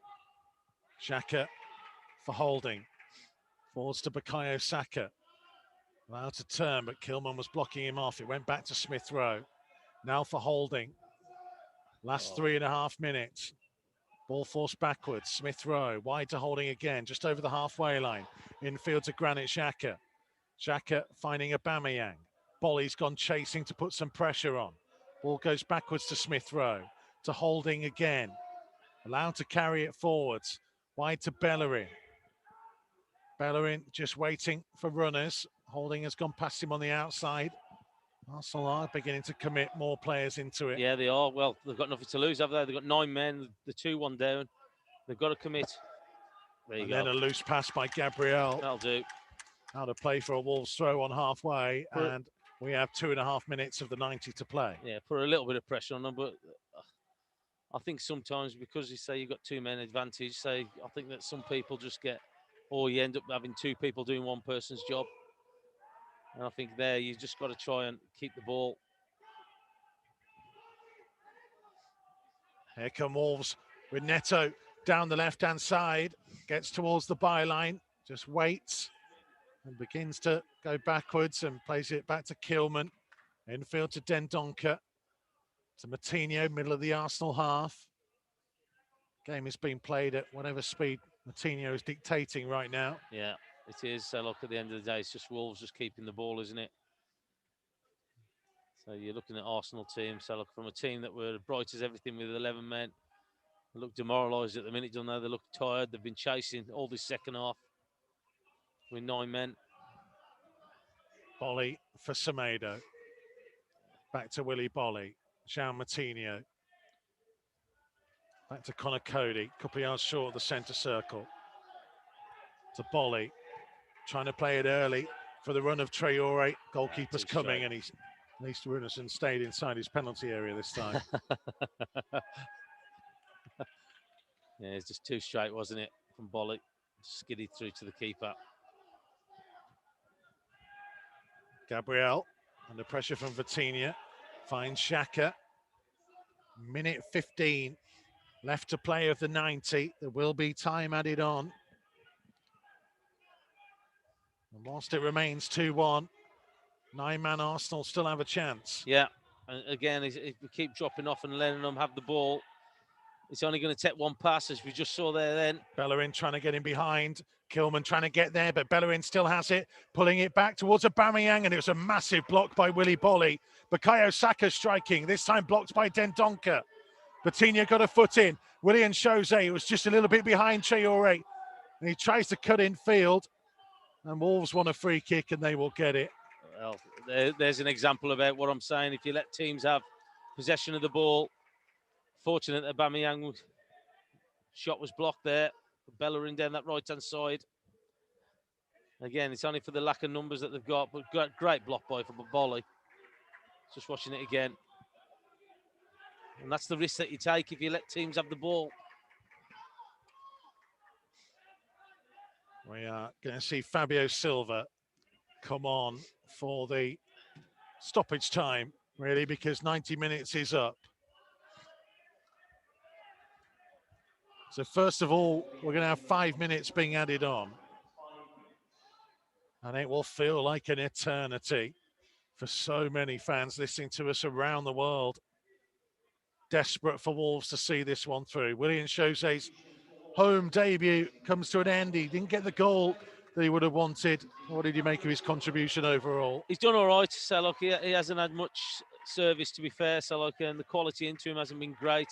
The probably only one that was good for him was where he usually is, was Traore in this second half, where he hadn't gone into there. And that's sometimes what you do. You stop running and trying to get into that position. But again, his link-up play has been good. He's been able to hold the ball and bring people into it. He's a presence up there, isn't he? That's the thing what I like about it. He's a presence up there. Cody under pressure, back to Patricio, who had to run out a bit sharper than he go wanted now. to, but a long kick forwards that Fabio Silva's putting pressure on. just bounced Gabriel up heading nice, it back to the keeper. Just bounced up nice for Gabriel, didn't it?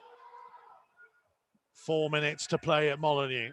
Wolves 2, Arsenal 1. Go on. Back to the keeper, Runarsson. Wolves pick are up. just hanging off. It'll go to the left-hand side Now of the they've got penalty area to press. Now they've Gabriel. got press. Runarsson, There you go. pressure There by you go. Vitinha, and he's actually conceded a corner. Yeah, there you go. And that's what they need to do. Just put pressure on them. Don't allow them to get further up the pitch. And João Moutinho will make the slowest walk it is possible to make to take this corner. I think he suggested that Pedro Neto's going to take it because he was 20 yards further away. And he's doing that slow jog. Craig Pawson is suggesting that he's adding this time on Officially, 3 minutes of the 5 being added on, still to play.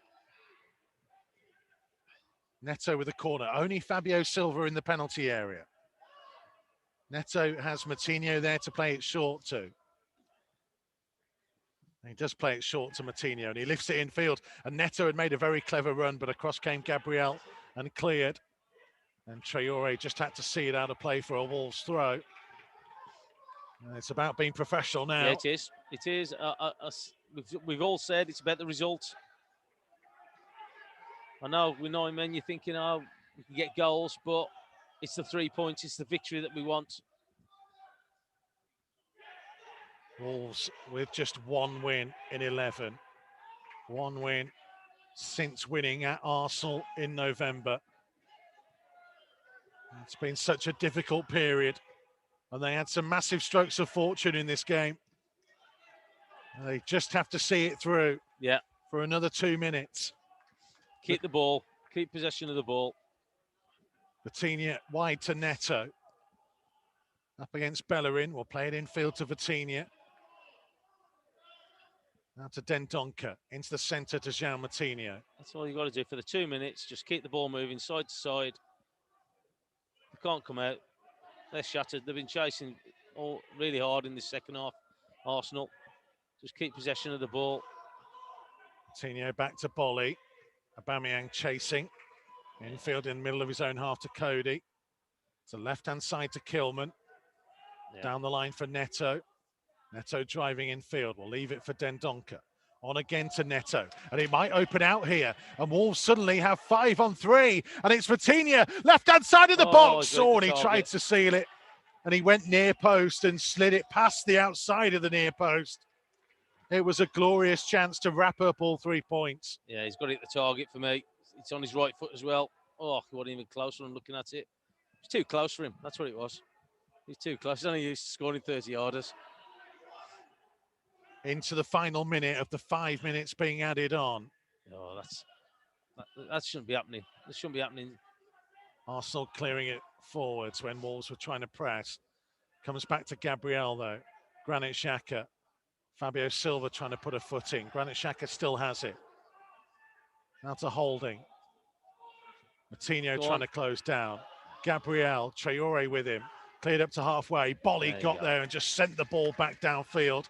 Runnison sharply to the left-hand side of his box to collect it. 1 minute, the referee's just said. 1 minute left. We'll be going into added time as Bolly wins it in the air from Aubameyang. Semedo slices his attempted kick downfield. Moutinho battling. Semedo went in with a challenge and Smith Rowe went over, and Arsenal will have a set-piece opportunity to launch it perhaps into the Wolves penalty area.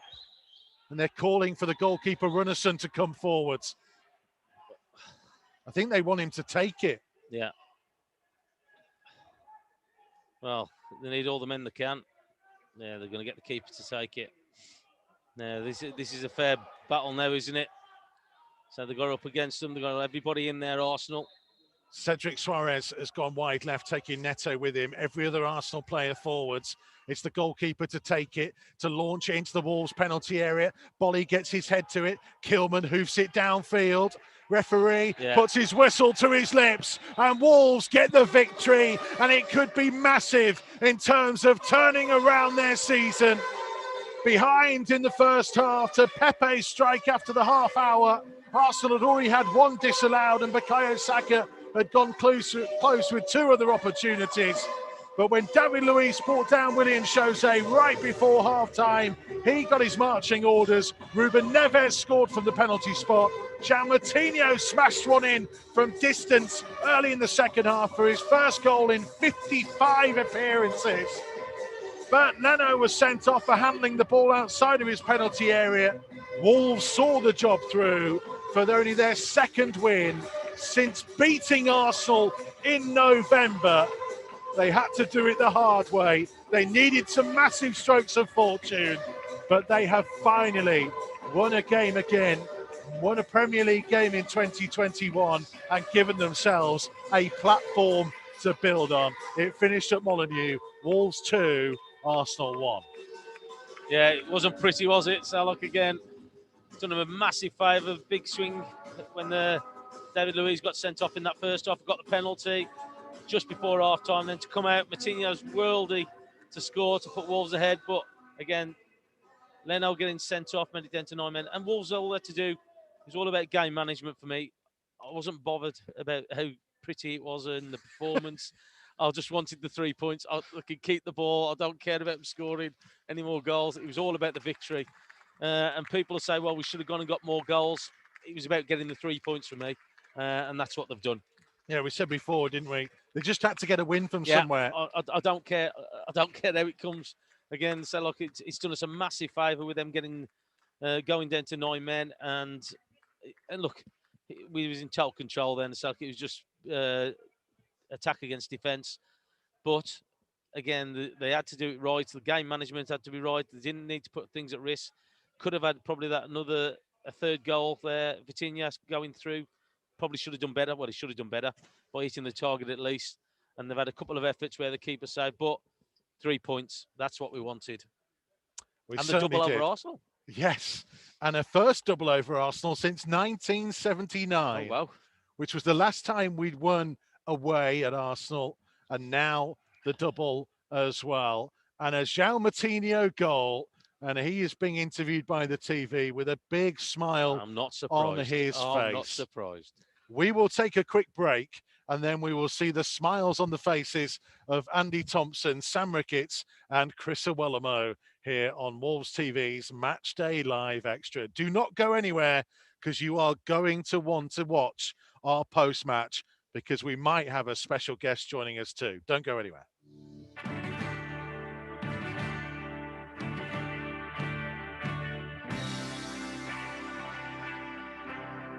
Matchday Live on Wolves TV. Listen for free online at wolves.co.uk or on the move anywhere in the world via the Wolves app.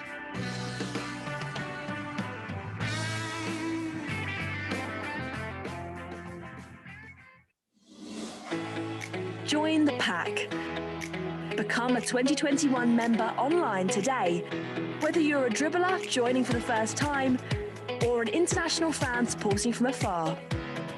Being a Wolves member gets you an exclusive joining gift, £10 Megastore voucher, and exclusive offers from Wolves and our partners. For more information and to join, visit membership.wolves.co.uk.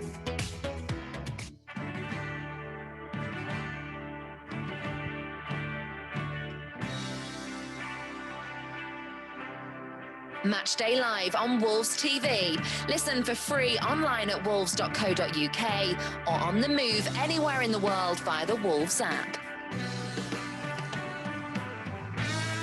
Full time at Molineux, and how good does this sound? Wolves 2, Arsenal 1, coming from behind, as they so often have had to do. A massive, massive win this could well turn out to be. Chris Iwelumo, we said at half-time that Wolves maybe didn't deserve to be level based on how they'd performed in the first 45 minutes. They needed to take advantage of having the man advantage. They got some big strokes of luck when it went down to 9 as well, didn't they? Well, you see that. I think that luck was earned in the second half. You know, they went about business. They got on the front foot. They seen a lot of the ball, but they used it very well. I thought they managed the game.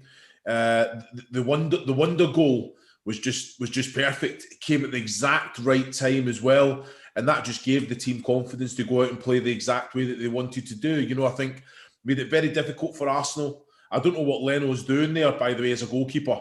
Surely he's just got to stay in his box, and look, there's enough pace in the ball for the ball. It's going to definitely reach him in the 18-yard, but he'd made the decision early, came out. Traore done what Sam demanded, didn't he? Exactly, yeah. So again, and that's where the space is. You know, he's been there, he's done the management thing, he knows that he's got the eye, but he's spot on, because we all know how good he is with the ball at his feet. But again, we're good passers of the ball. We can hit that space for him to go into. It's a fantastic ball. But again, it's I thought there was some individual performances in the second half that were outstanding. I think Moutinho, again, always wanted it. Vitinha, I thought when he came off the bench as well, he was getting on it, he was floating, he was wanting the ball. I know it makes it easy when you're against 10 or against 9, but you still have to manage the game. You still have to be cut through. You still have to make the right decisions and have that quality and execution as well. Okay, take a pause. Let's give praise to Sam Ricketts for his tactical genius. Yeah. Get in there, Sam. I wouldn't go that far. I was just looking at the way Arsenal play. Use your pace, isn't it? If you're quicker than everyone else, knock the ball 30 yards and have a race, because you're going to win every time. It's as simple as that. Looms was right. Tomo's been right. By hook or by crook, win the game. And that's basically what we did today. I didn't think we were great. Even with 9 men, Arsenal still moved the ball well at the end, and you wanted that extra goal comfort. But the 3 points is all that mattered. Get that confidence flowing again, and that's a big 3 points. Now we obviously move forward into the next game. Tomo talked before the game, whilst we're giving ourselves all pats on the back here, about wanting players to just shoot sometimes. Have a go. Just hit it. And João Moutinho did. Well, right on cue, wasn't it? So what a strike. Oh, what a strike.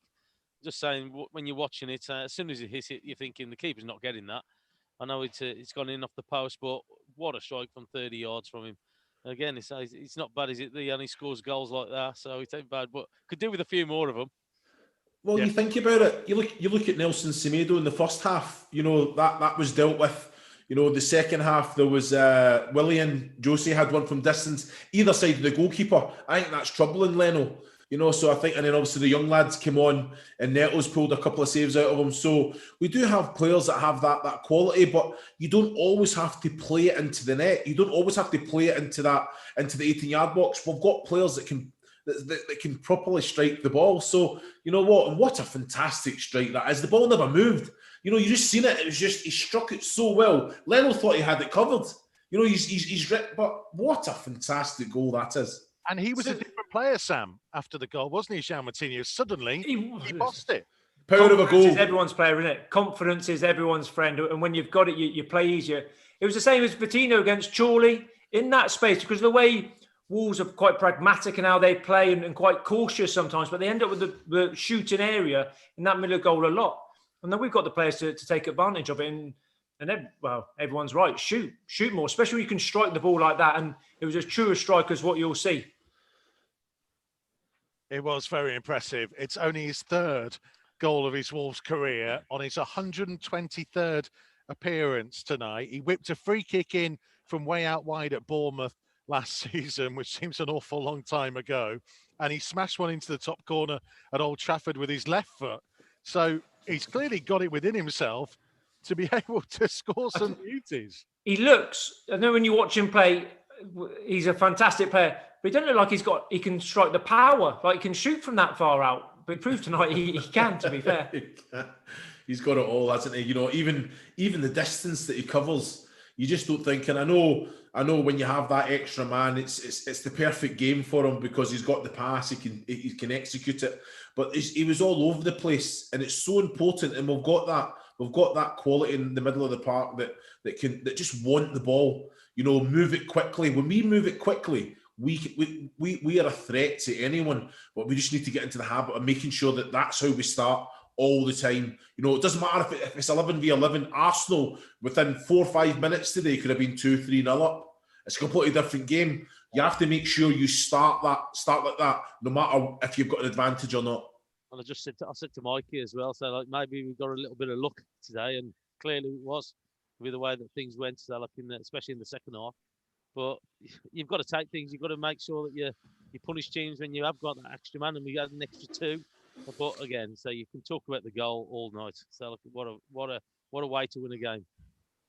Just take a pause, boys. I think we're going to head down to the tunnel and get a very special guest to join us here on Match Day Live Extra. A big welcome to Wolves TV and Match Day Live Extra to Ruben Neves. Congratulations, my friend. What a good result that was for the team and much needed. I think Ruben's just frozen. We might try and... Well, amazing result for us. I think huge 3 points. Really important for the team. Really important to get our confidence again. I think to be honest, we're still not playing as we want to play.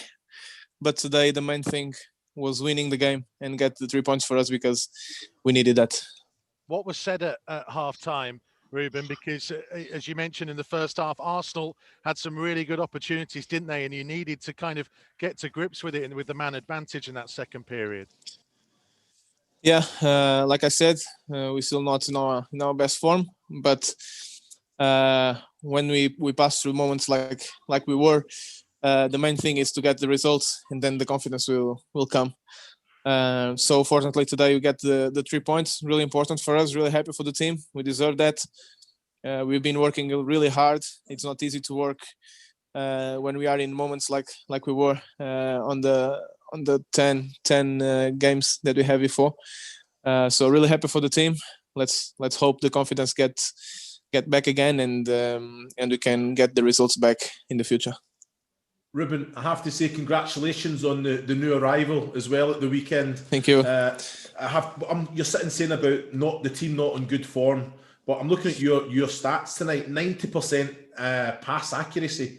You know, in the second half, when you have that man advantage, how important is it not just to get on the ball, but to make sure that you press high energy, and make sure that you put Arsenal to the sword, really? Of course, we know we need to win this game on the halftime. They were one man less. We needed the 3 points. Doesn't matter how. Fortunately, we scored a great goal at the start of the second half. That helped us a lot, and then we just needed to control the game. To be honest, they with one man less, we really needed that 3 points. So our main thing was not concede goals and try to control the game till the end. That's good. Ruben, I just wondered, have you been teaching João Moutinho to shoot? No, I don't need. He don't shoot that often, but when he shoots, he have a great strike as well.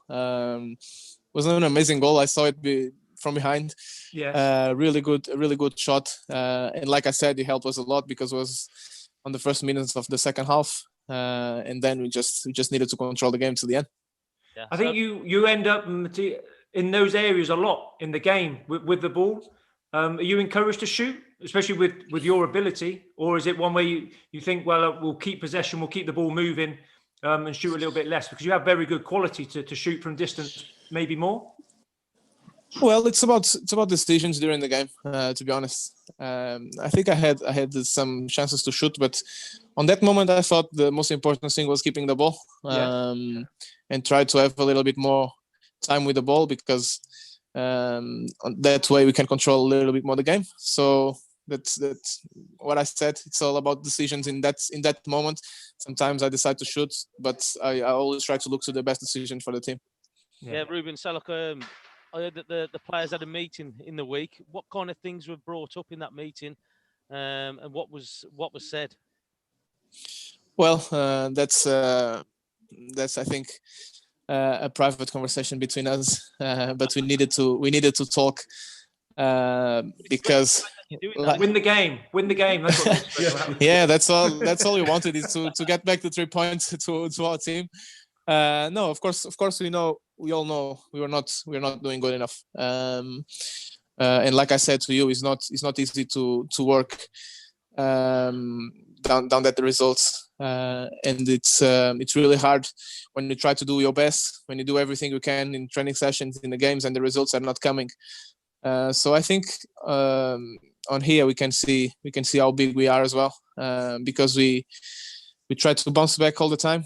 We didn't get the results on the past games, but I think we'll improve and we'll get the results back to our team. That's our main goal till the end of the season. Because I guess the next thing now is to carry this forward, isn't it, Ruben, and make this a consistent basis of results, putting them back to back. Of course, like we did it before. I said this week on an interview, we had hard moments all the seasons. I remember my first season in Championship. We were first place. We didn't win like 4 games, and we were struggling. But that's happened because we always want to win, and it's really hard to work when we are not winning the games. The first season of Premier League, I think maybe in November, we had like 7 games without a win. Last season, we didn't start well. We just win on the 5th game, I think. Of course, this season we're a little bit more of games without a win. But like I said, a team like us, we just need to stay humble. That's the main thing for us: stay humble. Yeah. And try to get the results back. Work as hard as we can to try to put the club where it deserves to be. And Ruben, just give us an insight into what it's been like, because as Loom said, massive congratulations on the addition to your family. But we understand that, I mean, you couldn't be there for the birth. You had to watch it on your phone, I guess. Yeah, I watched it on my phone on the coach when we were coming back from Crystal Palace. It's not easy, to be honest. It's really hard. It's really hard to not be there. It's an amazing moment for my family. I of course I wanted to be there, but that's the world we are in the moment. So we need to get used to it. We need to do everything we can to solve the things, because we are in big problems. My wife went to Portugal because she daughter is from there. She had problems on our first baby, so we always want to do with the same doctor. So that's why our decision to have the baby in Portugal. I thought on that time I will be able to go, but unfortunately the things went wrong. I needed to stay here, because if I go, I will need to stay 2 or 3 games out when I come back. So it's my job. I prefer to stay here. I give all the support I can to my family from here, and I know they will soon be here with me. Well, listen, mate, we will let you get off FaceTime to us and go and FaceTime them and tell them all about all and a big win. Thank you very much for your time. Thank you, my friend. Thank you very much, guys. Yeah, congratulations. Thank you. Neves joining us on Match Day Live Extra. And that is a key part of it, isn't it? Because, you know, we don't always know what's going on behind the scenes. And the fact that so many of the players might not have families around them. We know Nuno has been in that position as well for a long time. Everybody is finding it difficult in these COVID times. And it's interesting. I found it really interesting, actually, there, Tomo. He didn't want to say, did he, what had happened in that meeting? There was no way he was going to come out and give you an insight into what had gone on. But clearly, it maybe cleared the air a little bit. Yeah, and look, we've all been in them, so Sound and Looms as well. So look, we've all had heated conversations when things aren't going right, because we've all been there as well when things aren't going right. And look, things have got to be said. It's not a personal attack on people, and that's why people get emotional as well, because I think it is. But it's just about wanting to get things right. They want to get the team up where they need to be, and the performances as well. And look, they look a very tight-knit group, and then that's the thing. They want to sort it out as a team and as a club to get those results. And look, you don't want to get personal about it, but I'm sure that there was a few words said about, especially giving away the goals that we have, and the performances that have been of late. Go on, Looms. Thomas calling you out for being emotional and passionate in dressing rooms. I just think I've always felt that it's a positive thing when the team come together. You know, you have your debriefs and all that after every game anyway, and you will get a few people that are vocal. But then when you have to really come together, because there is some disappointing results, and there might be some things that the manager might say at the heat of the moment. But you know what? We do have a very humble group. They all know each other well. They're comfortable with each other. And sometimes to get it out there, it just makes you feel better as well. You know, it could be the smallest of things, but everything gets spoke about in those meetings. We've been part of it. And like you say, we have to say that it never started well. So whatever it said, but little things just fell into place for us this evening. But the important thing, Mikey and gentlemen, that we have to build on this. We have to take this into the next match, you know, because how we started was outstanding. And we've done that against a full-strength Chelsea team, a full-strength Everton team, albeit that the latter we never got the result. So it's important that we do the basics, the simple things well. We've got someone there who's an outlet, who's a presence. If we give him the right service, he will cause all sorts of problems. As bad as we were at the start of the game, the most important thing is stay in the game. Yeah. Stay in the game. And it was 1-0. You're still in the game. It could have been 2 and 3 and 4. You're right. It was one opportunity. All of a sudden, it's 1-0. They're down to 10 men, and it's staying in the game. And maybe that came out of the meeting. Listen, the lads have never thrown towel in, they never quit, but stay in the game for as long as you can. Always be in the game. You're one action away from being straight back in. Yeah. It's funny though, isn't it? Because and we talked about it at half time about, the manner of winning that penalty was actually they won the ball on the halfway line, they got it into Podence quickly, and he laid it on through. And it's funny how sometimes things can just change on such a moment.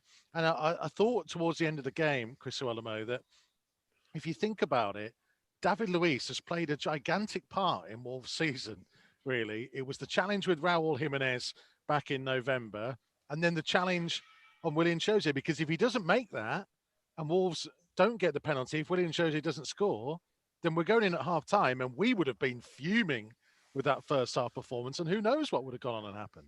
No, you're spot on. I thought David Luiz actually disguised it so well, by the way. It was like, I had to look at it 3-4 times. I'm thinking, did he? But it just shows you, and it's massive. But us getting it, us winning it in the middle of the park, having the quality, runners breaking in behind. Now, we had moments of quality, but it's just the wrong decision at the end of it. Podence, Neto, the crosses, Traore, can he just run his man rather than come inside? Too many touches. Semedo, again, just make sure that first touch is better. Put it down the side with quality. We don't concede the goal. It's little things. Even his recovery, could he have got in stronger with Pepe? You know what I mean? It's just little things. So, but it's the small margins. Even in games where you're completely dominant and you're doing the right things, the result can go against you because the other team have one player with that one bit of magical brilliance that turns a game on its head. Let's be happy we've got the 3 points, but you know what? Let's build on it. Let's don't like you say, don't be complacent. Don't be humble. Know that you have to work for everything in the game. And I'm sure that Clear the Air talk would have done exactly that. The boys come in, we watch what they do every day in training. We know how hard they work, the information, the staff. We know all the work that goes on behind the scenes. But when the boys cross that line, they have to make sure that they're at it. Because at this level as well, if it's one error, it's usually costly with a goal. But confidence, isn't it, is key. Yeah. Confidence is key. I think you said it with Martino. After Martino scored, even a player with all his experience, his game lifted. And I can guarantee early on in the game, so the goal came, it was a ball forward, quick, 2-touch, forward again, penalty goal. Now, a number of times, midfielders, defenders, 50% I can go back, definitely going to be forward, definitely going to keep the ball, or 50% I could go forward and might give that away. I guarantee at the minute, even Neves, who's an amazing range of passing, I'll go back, it's safe. I'll go back, it's safe, rather than playing that freedom, that confidence where you don't even think, you just go bang into Podence, turn and go. And listen, like I said, it all comes down to confidence and belief. And hopefully now 3 points tonight, can we build on it again at the weekend? Is there an element as well, Tomo, about them being a little bit more aggressive? Because we talked, didn't we, at half-time about Semedo kind of got nudged out of it for the Arsenal goal. Second half, it just felt like as a defensive unit and from the midfield and all over the pitch, they were a lot more into people. Yeah. They were not standing off anywhere near as much. But just going back to what Sam said there, so look, it's confidence. Confidence gives you that little bit more of energy, a little bit more grit, and makes you believe that you don't get knocked off the ball, that you keep the ball. And again, we watched the first half, and again, it was that uncertainty. There was having that extra touch, and they was doing that extra trick, or they were doing something. Because if they did it early, you're creating more chances. You're making Arsenal move and work hard. But because the confidence has been hit a little bit, all of a sudden we have to have that extra touch. It slows the game down. And as he's just touching on there, if there's a ball going forward, no, I'm not putting it at risk. I'll take the easy option and go back. And again, I'm not saying that players are not going at it to make sure they try and win the game, but they're just being that little bit more cautious because of the way that results are gone. But look, as the game went on, massive turning point was the sending off just before half time. And then all of a sudden they come out. They started the second half really well with the 10 men against 10 men Arsenal. But you could see them growing in confidence. And all of a sudden, the passing sharper, the movement sharper, they've got options. And that's something that doesn't come when things are going against you. But Sam, you've been in and around the training ground. You've seen how Nuno works. It is that aggression, isn't it? When they're up, when their tails are up, when they're flying, they play aggressively. Yeah, they do. When he first came in, they were quite. They showed a team one way, then they showed the other way. But everyone knew there was a trigger. Connor Cody would start it, it'd be on his shout, and they went aggressively to go and real win the ball. And I just feel, just at the minute, we kind of like, we're shuffling around, we're pressing, but we're not really going to win the ball. And then that was a different second half. A couple of times they really went, I'm going to go and tackle now, rather than just, I'm going to go there and stop 2 or 3 yards away and show them left or right.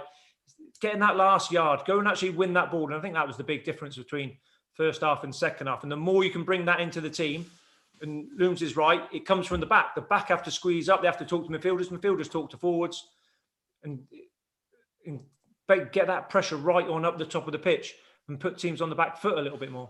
Sam, don't you think, even with the trigger and the way that they press, even under a perfect press, there's a lot of teams in the Premier League that can play through that, because they've got the quality. So again, I think that's why maybe you see a little bit of tentative to actually go all out, because you're playing through and you're chasing back, but you just still have to have that belief. And like both Sam and Tom have said, when that confidence is high, you're all going together. You've got that bounce in your step. You're on your front foot, and even if you do get played through, you're working together. You're seeing the danger. You're coming and clearing it up for your partner. It's just everything just kind of falls into place and clicks. But confidence is massive, and that result will do so much for the squad as well. I think with the results of past, it's about looking forward now, bring on the next match, which is going to be a very interesting one. Yes, we will look ahead to that in just a second. Just a quick word on Vitinha, because we kind of briefly mentioned it. When he came on in the second half, I just thought, Sam, that he really... I made the point to Tomo in commentary that when the ball went into him, it stayed, and he found a teammate. Do you know what I mean? It wasn't just flicks and stuff. It was that he was get it, move again. I think sometimes players, and he's only young, he's still learning, but it's a bit of freedom coming in off the bench. Coming in off the bench, you relax. Everyone else, they're not tired, but you're fresh.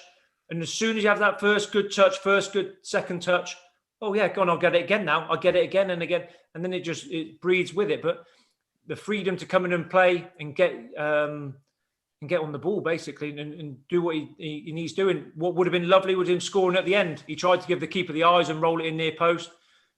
Just be simple, far post, bend it in, and go and celebrate your first league goal. You like him?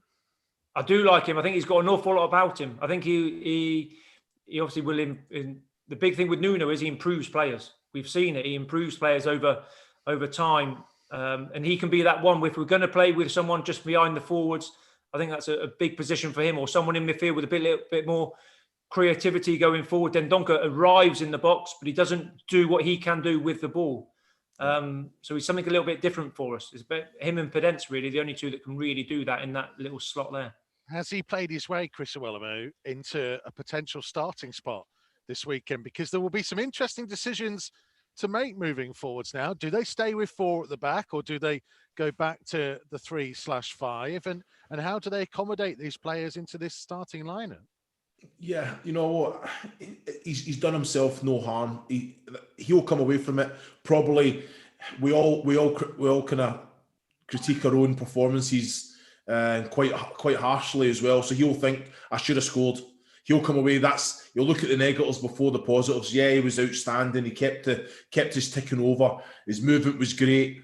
Should have got a goal. It's as simple as that. Because that's the level that he has to be at. If he's bringing something to the team, it's goals as well. Okay, we've got creative players. We've got an abundance of creative players. We want them all scoring goals regularly, and that's something that Nuno's put to the squad of players, the group of players. I want more goals, and that's why he's flirting with the 4 at the back to get that extra man in attacking areas as well. But you know what? I just think, okay, it's a win. He started with a 4 today, and then all of a sudden, I don't see him changing, because all the pressure's on, and he still sticks with the 4 today, even though Kilman was out of place at left back, and So I think he's trying to hammer this home. He's a strong manager in his beliefs, because as soon as he starts changing things up and that information to the players start changing, then the players will see the cracks here. But he believes that that's the way to go forward. So I believe that's what he'll stick with. Tomo, it's actually it's a really interesting decision what to do against Leicester. What would you do? Would you go back to 5? No, I think that he's made a choice that he wants to play 4. and we've seen what he's done lately, so that he wants to have a look at that 4. He thinks that going forward, it's more of a plus for him. I think that he wants to try a lot more. Okay, first half we didn't defend great. We conceded the goal and they had some good opportunities, but again, they say like Kilman was out of position a little bit, got caught in his positioning a few times with the ball over the top and inside of him. But he believes, and I think the reason why he's done it, that we've got good players up front. He thinks that the 4 up front are going to cause anybody a problem. And he's right. On the day, those 4 will cause anybody a problem. And they say if they're doing their job and people in midfield and at the back are doing theirs, will be difficult to beat. But again, they say, we said about the result. We said about he needs to build confidence to get that result. But I think he'll probably go with the 4 against Leicester, especially at home as well. On another day, though, just playing devil's advocate, there'll be some fans who'll say, Sam, we might have been 4-0 down at half-time. No, what he does, I don't know. I think it would be on personnel as much as anything. I didn't think the 4 worked, if I'm honest. Definitely the weekend, he'll have to go with 3 in the midfield against Leicester, because otherwise we're going to just get outplayed in the middle. I don't think the 4 worked. Now, is it personnel? We're missing Rio and out. We're missing Otto, obviously, basically more than anyone. But I'll be tempted to change it, especially the way Leicester play with pace down the sides, because Max will get exposed again, or Brighton or Harvey Barnes, whoever plays out that side. Yeah. Would you go with the 3, Sam? I think I would do, yeah. I just think we look more settled as a team. I think with the back 4 today, we didn't really know what to do on the ball. And with the back 3, as soon as at times it looked like we were nearly playing a back 3, because Max came in a little bit close, sort of like was in the middle. And all of a sudden, our passing patterns became apparent. I don't know. I just think it suits us as a team more. I don't know. Obviously, it comes down to personnel who's ready to go at the weekend. But I get your point is, I played a back 3 and then I went to a back 4 because I wanted to get that extra body forward. And when you've got Neto, you've got Traore, you've got Jose now, you've got Podence just in behind, or Vitorine. I don't know. It's a conundrum. I have to say it's a conundrum to get your attacking players in, but still remain with that balance behind. So you think that Dendoncker will come into that central position? Yeah, definitely. I'll be really surprised if he doesn't start the weekend. Who would you leave out? You've teed it up there, haven't you? You knew I'd say yes, then you're like, well, who are you leaving out next then? I'll tell you who I'd leave out. I'd leave out Podence. Yeah. At the weekend. Okay. I think you have to respect Leicester and what they're good at and say, okay, then we might have to play a little bit deeper against these and actually hit them on the counter-attack a little bit more. But with the 3, we do get a better way of playing about us. We do have better passing style. It's a really interesting point you make, because I said to Tomo in the second half that Cody and Bolly switched, didn't they, at half-time?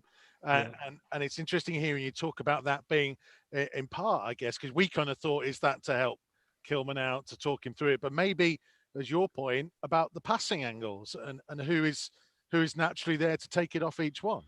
It looked like a little bit at times where they were asking Neto to sort of play as a left wing back. Then he went for a drift, and then Podence went out and stood out there for 5 minutes or so. And they just looked more comfortable on the ball. I know they were down to 10 men, but we just look more comfortable. At any point, then Coach can hit his big diag out to the right, out to Semedo as he did, or wider to Traore.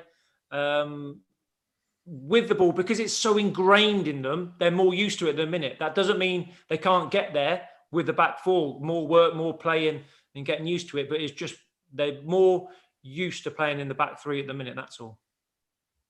It's an interesting debate. It's one, I guess, lots of fans will have over the coming days.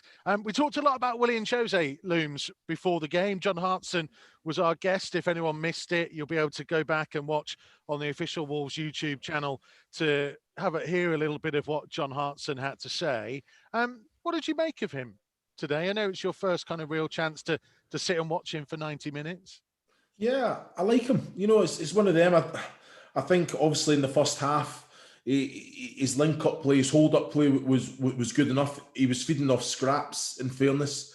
I think Tomo called it in the second half. I think he'd made those runs in the first half and then the service never came. So he never quite took the gamble in the second half. And that's just one of those things. He's got to do that every time. You know, but again, the service has got to be coming, or he's got to be having that word. I remember you'd be absolutely hammering the winger or the wing back if the ball doesn't come in. you called it yourself as well. The big boys come up and the service doesn't come in. You know, it's frustrating. So you just got to think. But him as a player, I think he done well. He was a presence. He got on the ball. He had a couple of shots. You know, but he's a clever player, isn't he? You can see he knows when he needs service, Sam. He needs service, doesn't he? But even in the second half, sometimes he'll drift wide, go and get the ball, and realise actually I'll just hold it up here. I'll bring others into play. Let's have a spell with the ball. But what I did really like was his change of pace for the penalty. He just dropped his shoulder and just went. There was no second thoughts in it. I mean, he still had the ability to that for a big guy. Good performance from him, a good result in the end. And of course, somebody predicted it. I'm delighted for you, Mikey. I'm absolutely delighted because I know you've been feeling a little bit low these last couple of weeks. So I'm delighted that you've got this. Give you the buzz and the energy for the next 3-4 games. We won't stop hearing about this result that he's got right for the next 5-6 weeks. So I'm delighted for him. That's now 7 that I have predicted right out of what? In your career, 6. or just 6, Michael? 6 over the last 20 years, mate. Michael, 6. Just say 6. 6 is still quite good. 7, and you guys combined, I think, have got 3. No, 5. 5 combined. No way, is it 5? Yeah, there's a few. The few of the boys got the. Yeah, come on, Michael. You're on 6. We've only won 2 games in 2 months, and we always predict that Wolves win. No way. Or draw. But anyway, and also, by the way, that we've managed to finally win some money from Boyle Sports as well. So our pal Leon will be dipping into his pocket and paying that out to the Wolves Foundation and the Feed Our Pack campaign. Head to their social media pages to find out a little bit more about that. It's just one of them, isn't it? Where, you know, we talked beforehand, just get that win. And boy, does life feel an awful lot better when you've done it. There'll be an awful lot that will say they were awful first half. And I think we hold our hands up and say there was some poor moments in it, but they just had to win, and they did so, didn't they, boys? Yeah. So look, and we said before the show, didn't we, that I don't care about the performance. I don't care how ugly it is. We've got to get the 3 points. We need a result. We're desperate for it. It helped us out with the 2 sending offs, but again, so look, it's that result which is the big thing for me, say, tonight. So look, we needed those 3 points, and again, it's give them a little bit of confidence. They did look a little bit shaky in that first half. Those first about 10-15 minutes, especially where they had 3 efforts on goal and the 1 disallowed. But again, the confidence started to come back into the game a little bit. Passing become a little bit more slicker, but. I don't want to watch too many of those games again. Well, Tomo, hold that thought, because we have another special guest joining us here on Matchday Live Extra. Let's head down to the tunnel once more, and we're joined by Vitinha. Welcome to Matchday. Good evening.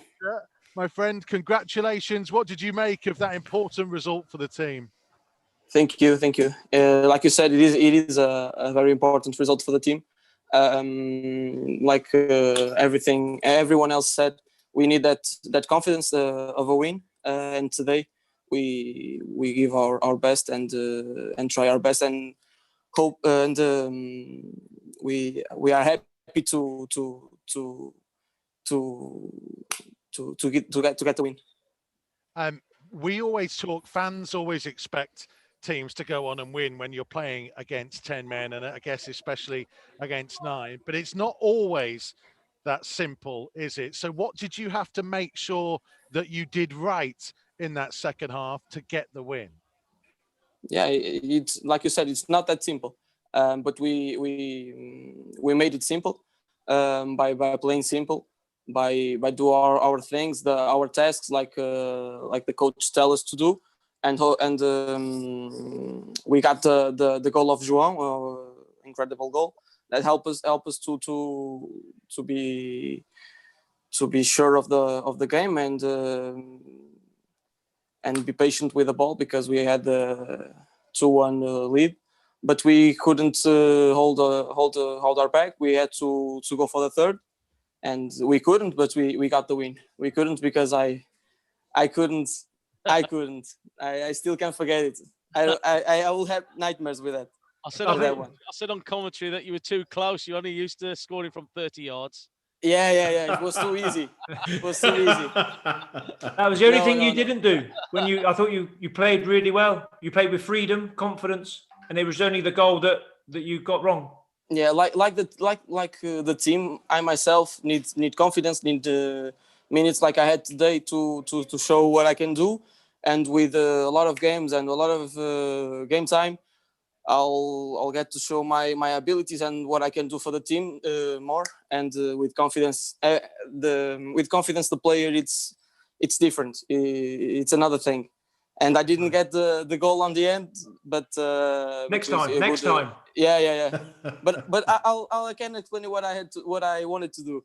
Like I thought the goalkeeper thought I was going to second post, and I tried to do it on my post on my side, but I got the ball wrong, and it was awful. Not even on the goal.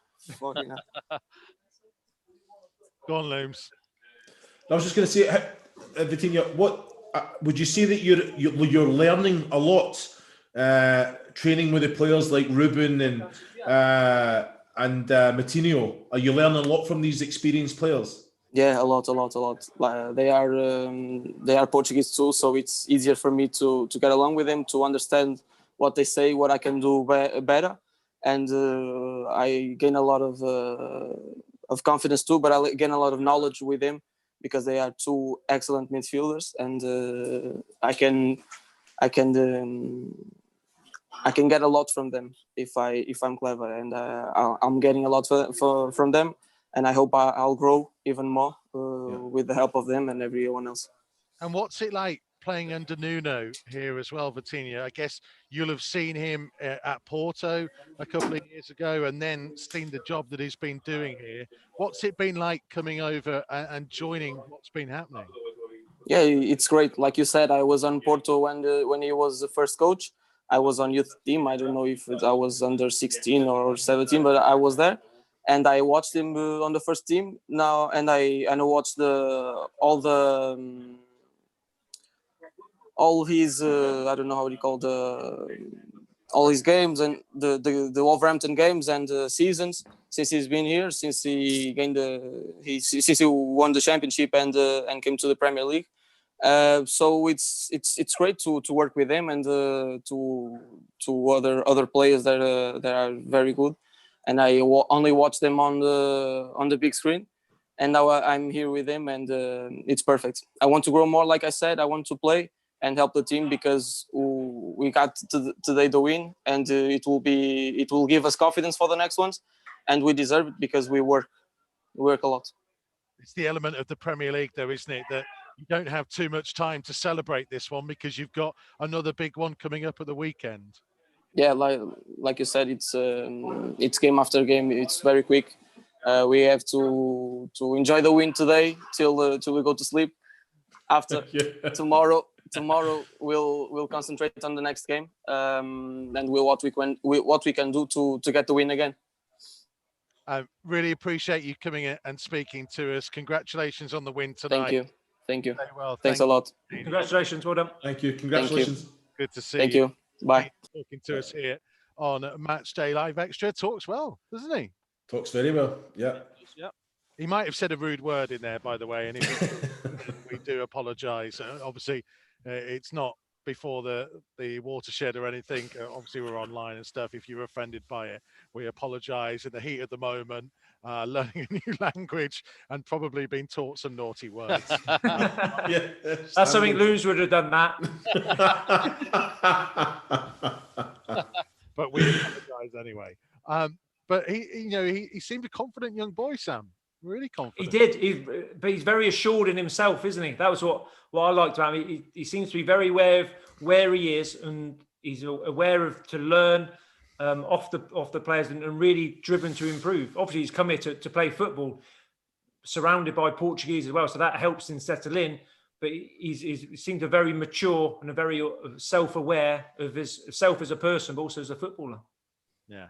Gotta love the fact that he just came out with it himself that he should have scored, and then the explanation of it as well. It was one of the best post-match interviews we'll ever do. It was tremendous. Didn't even need to ask the questions. Okay, last minute or so then. This will be an interesting one based on how this game went. A man of the match from each of you based on tonight's performance. Look at the faces of all three.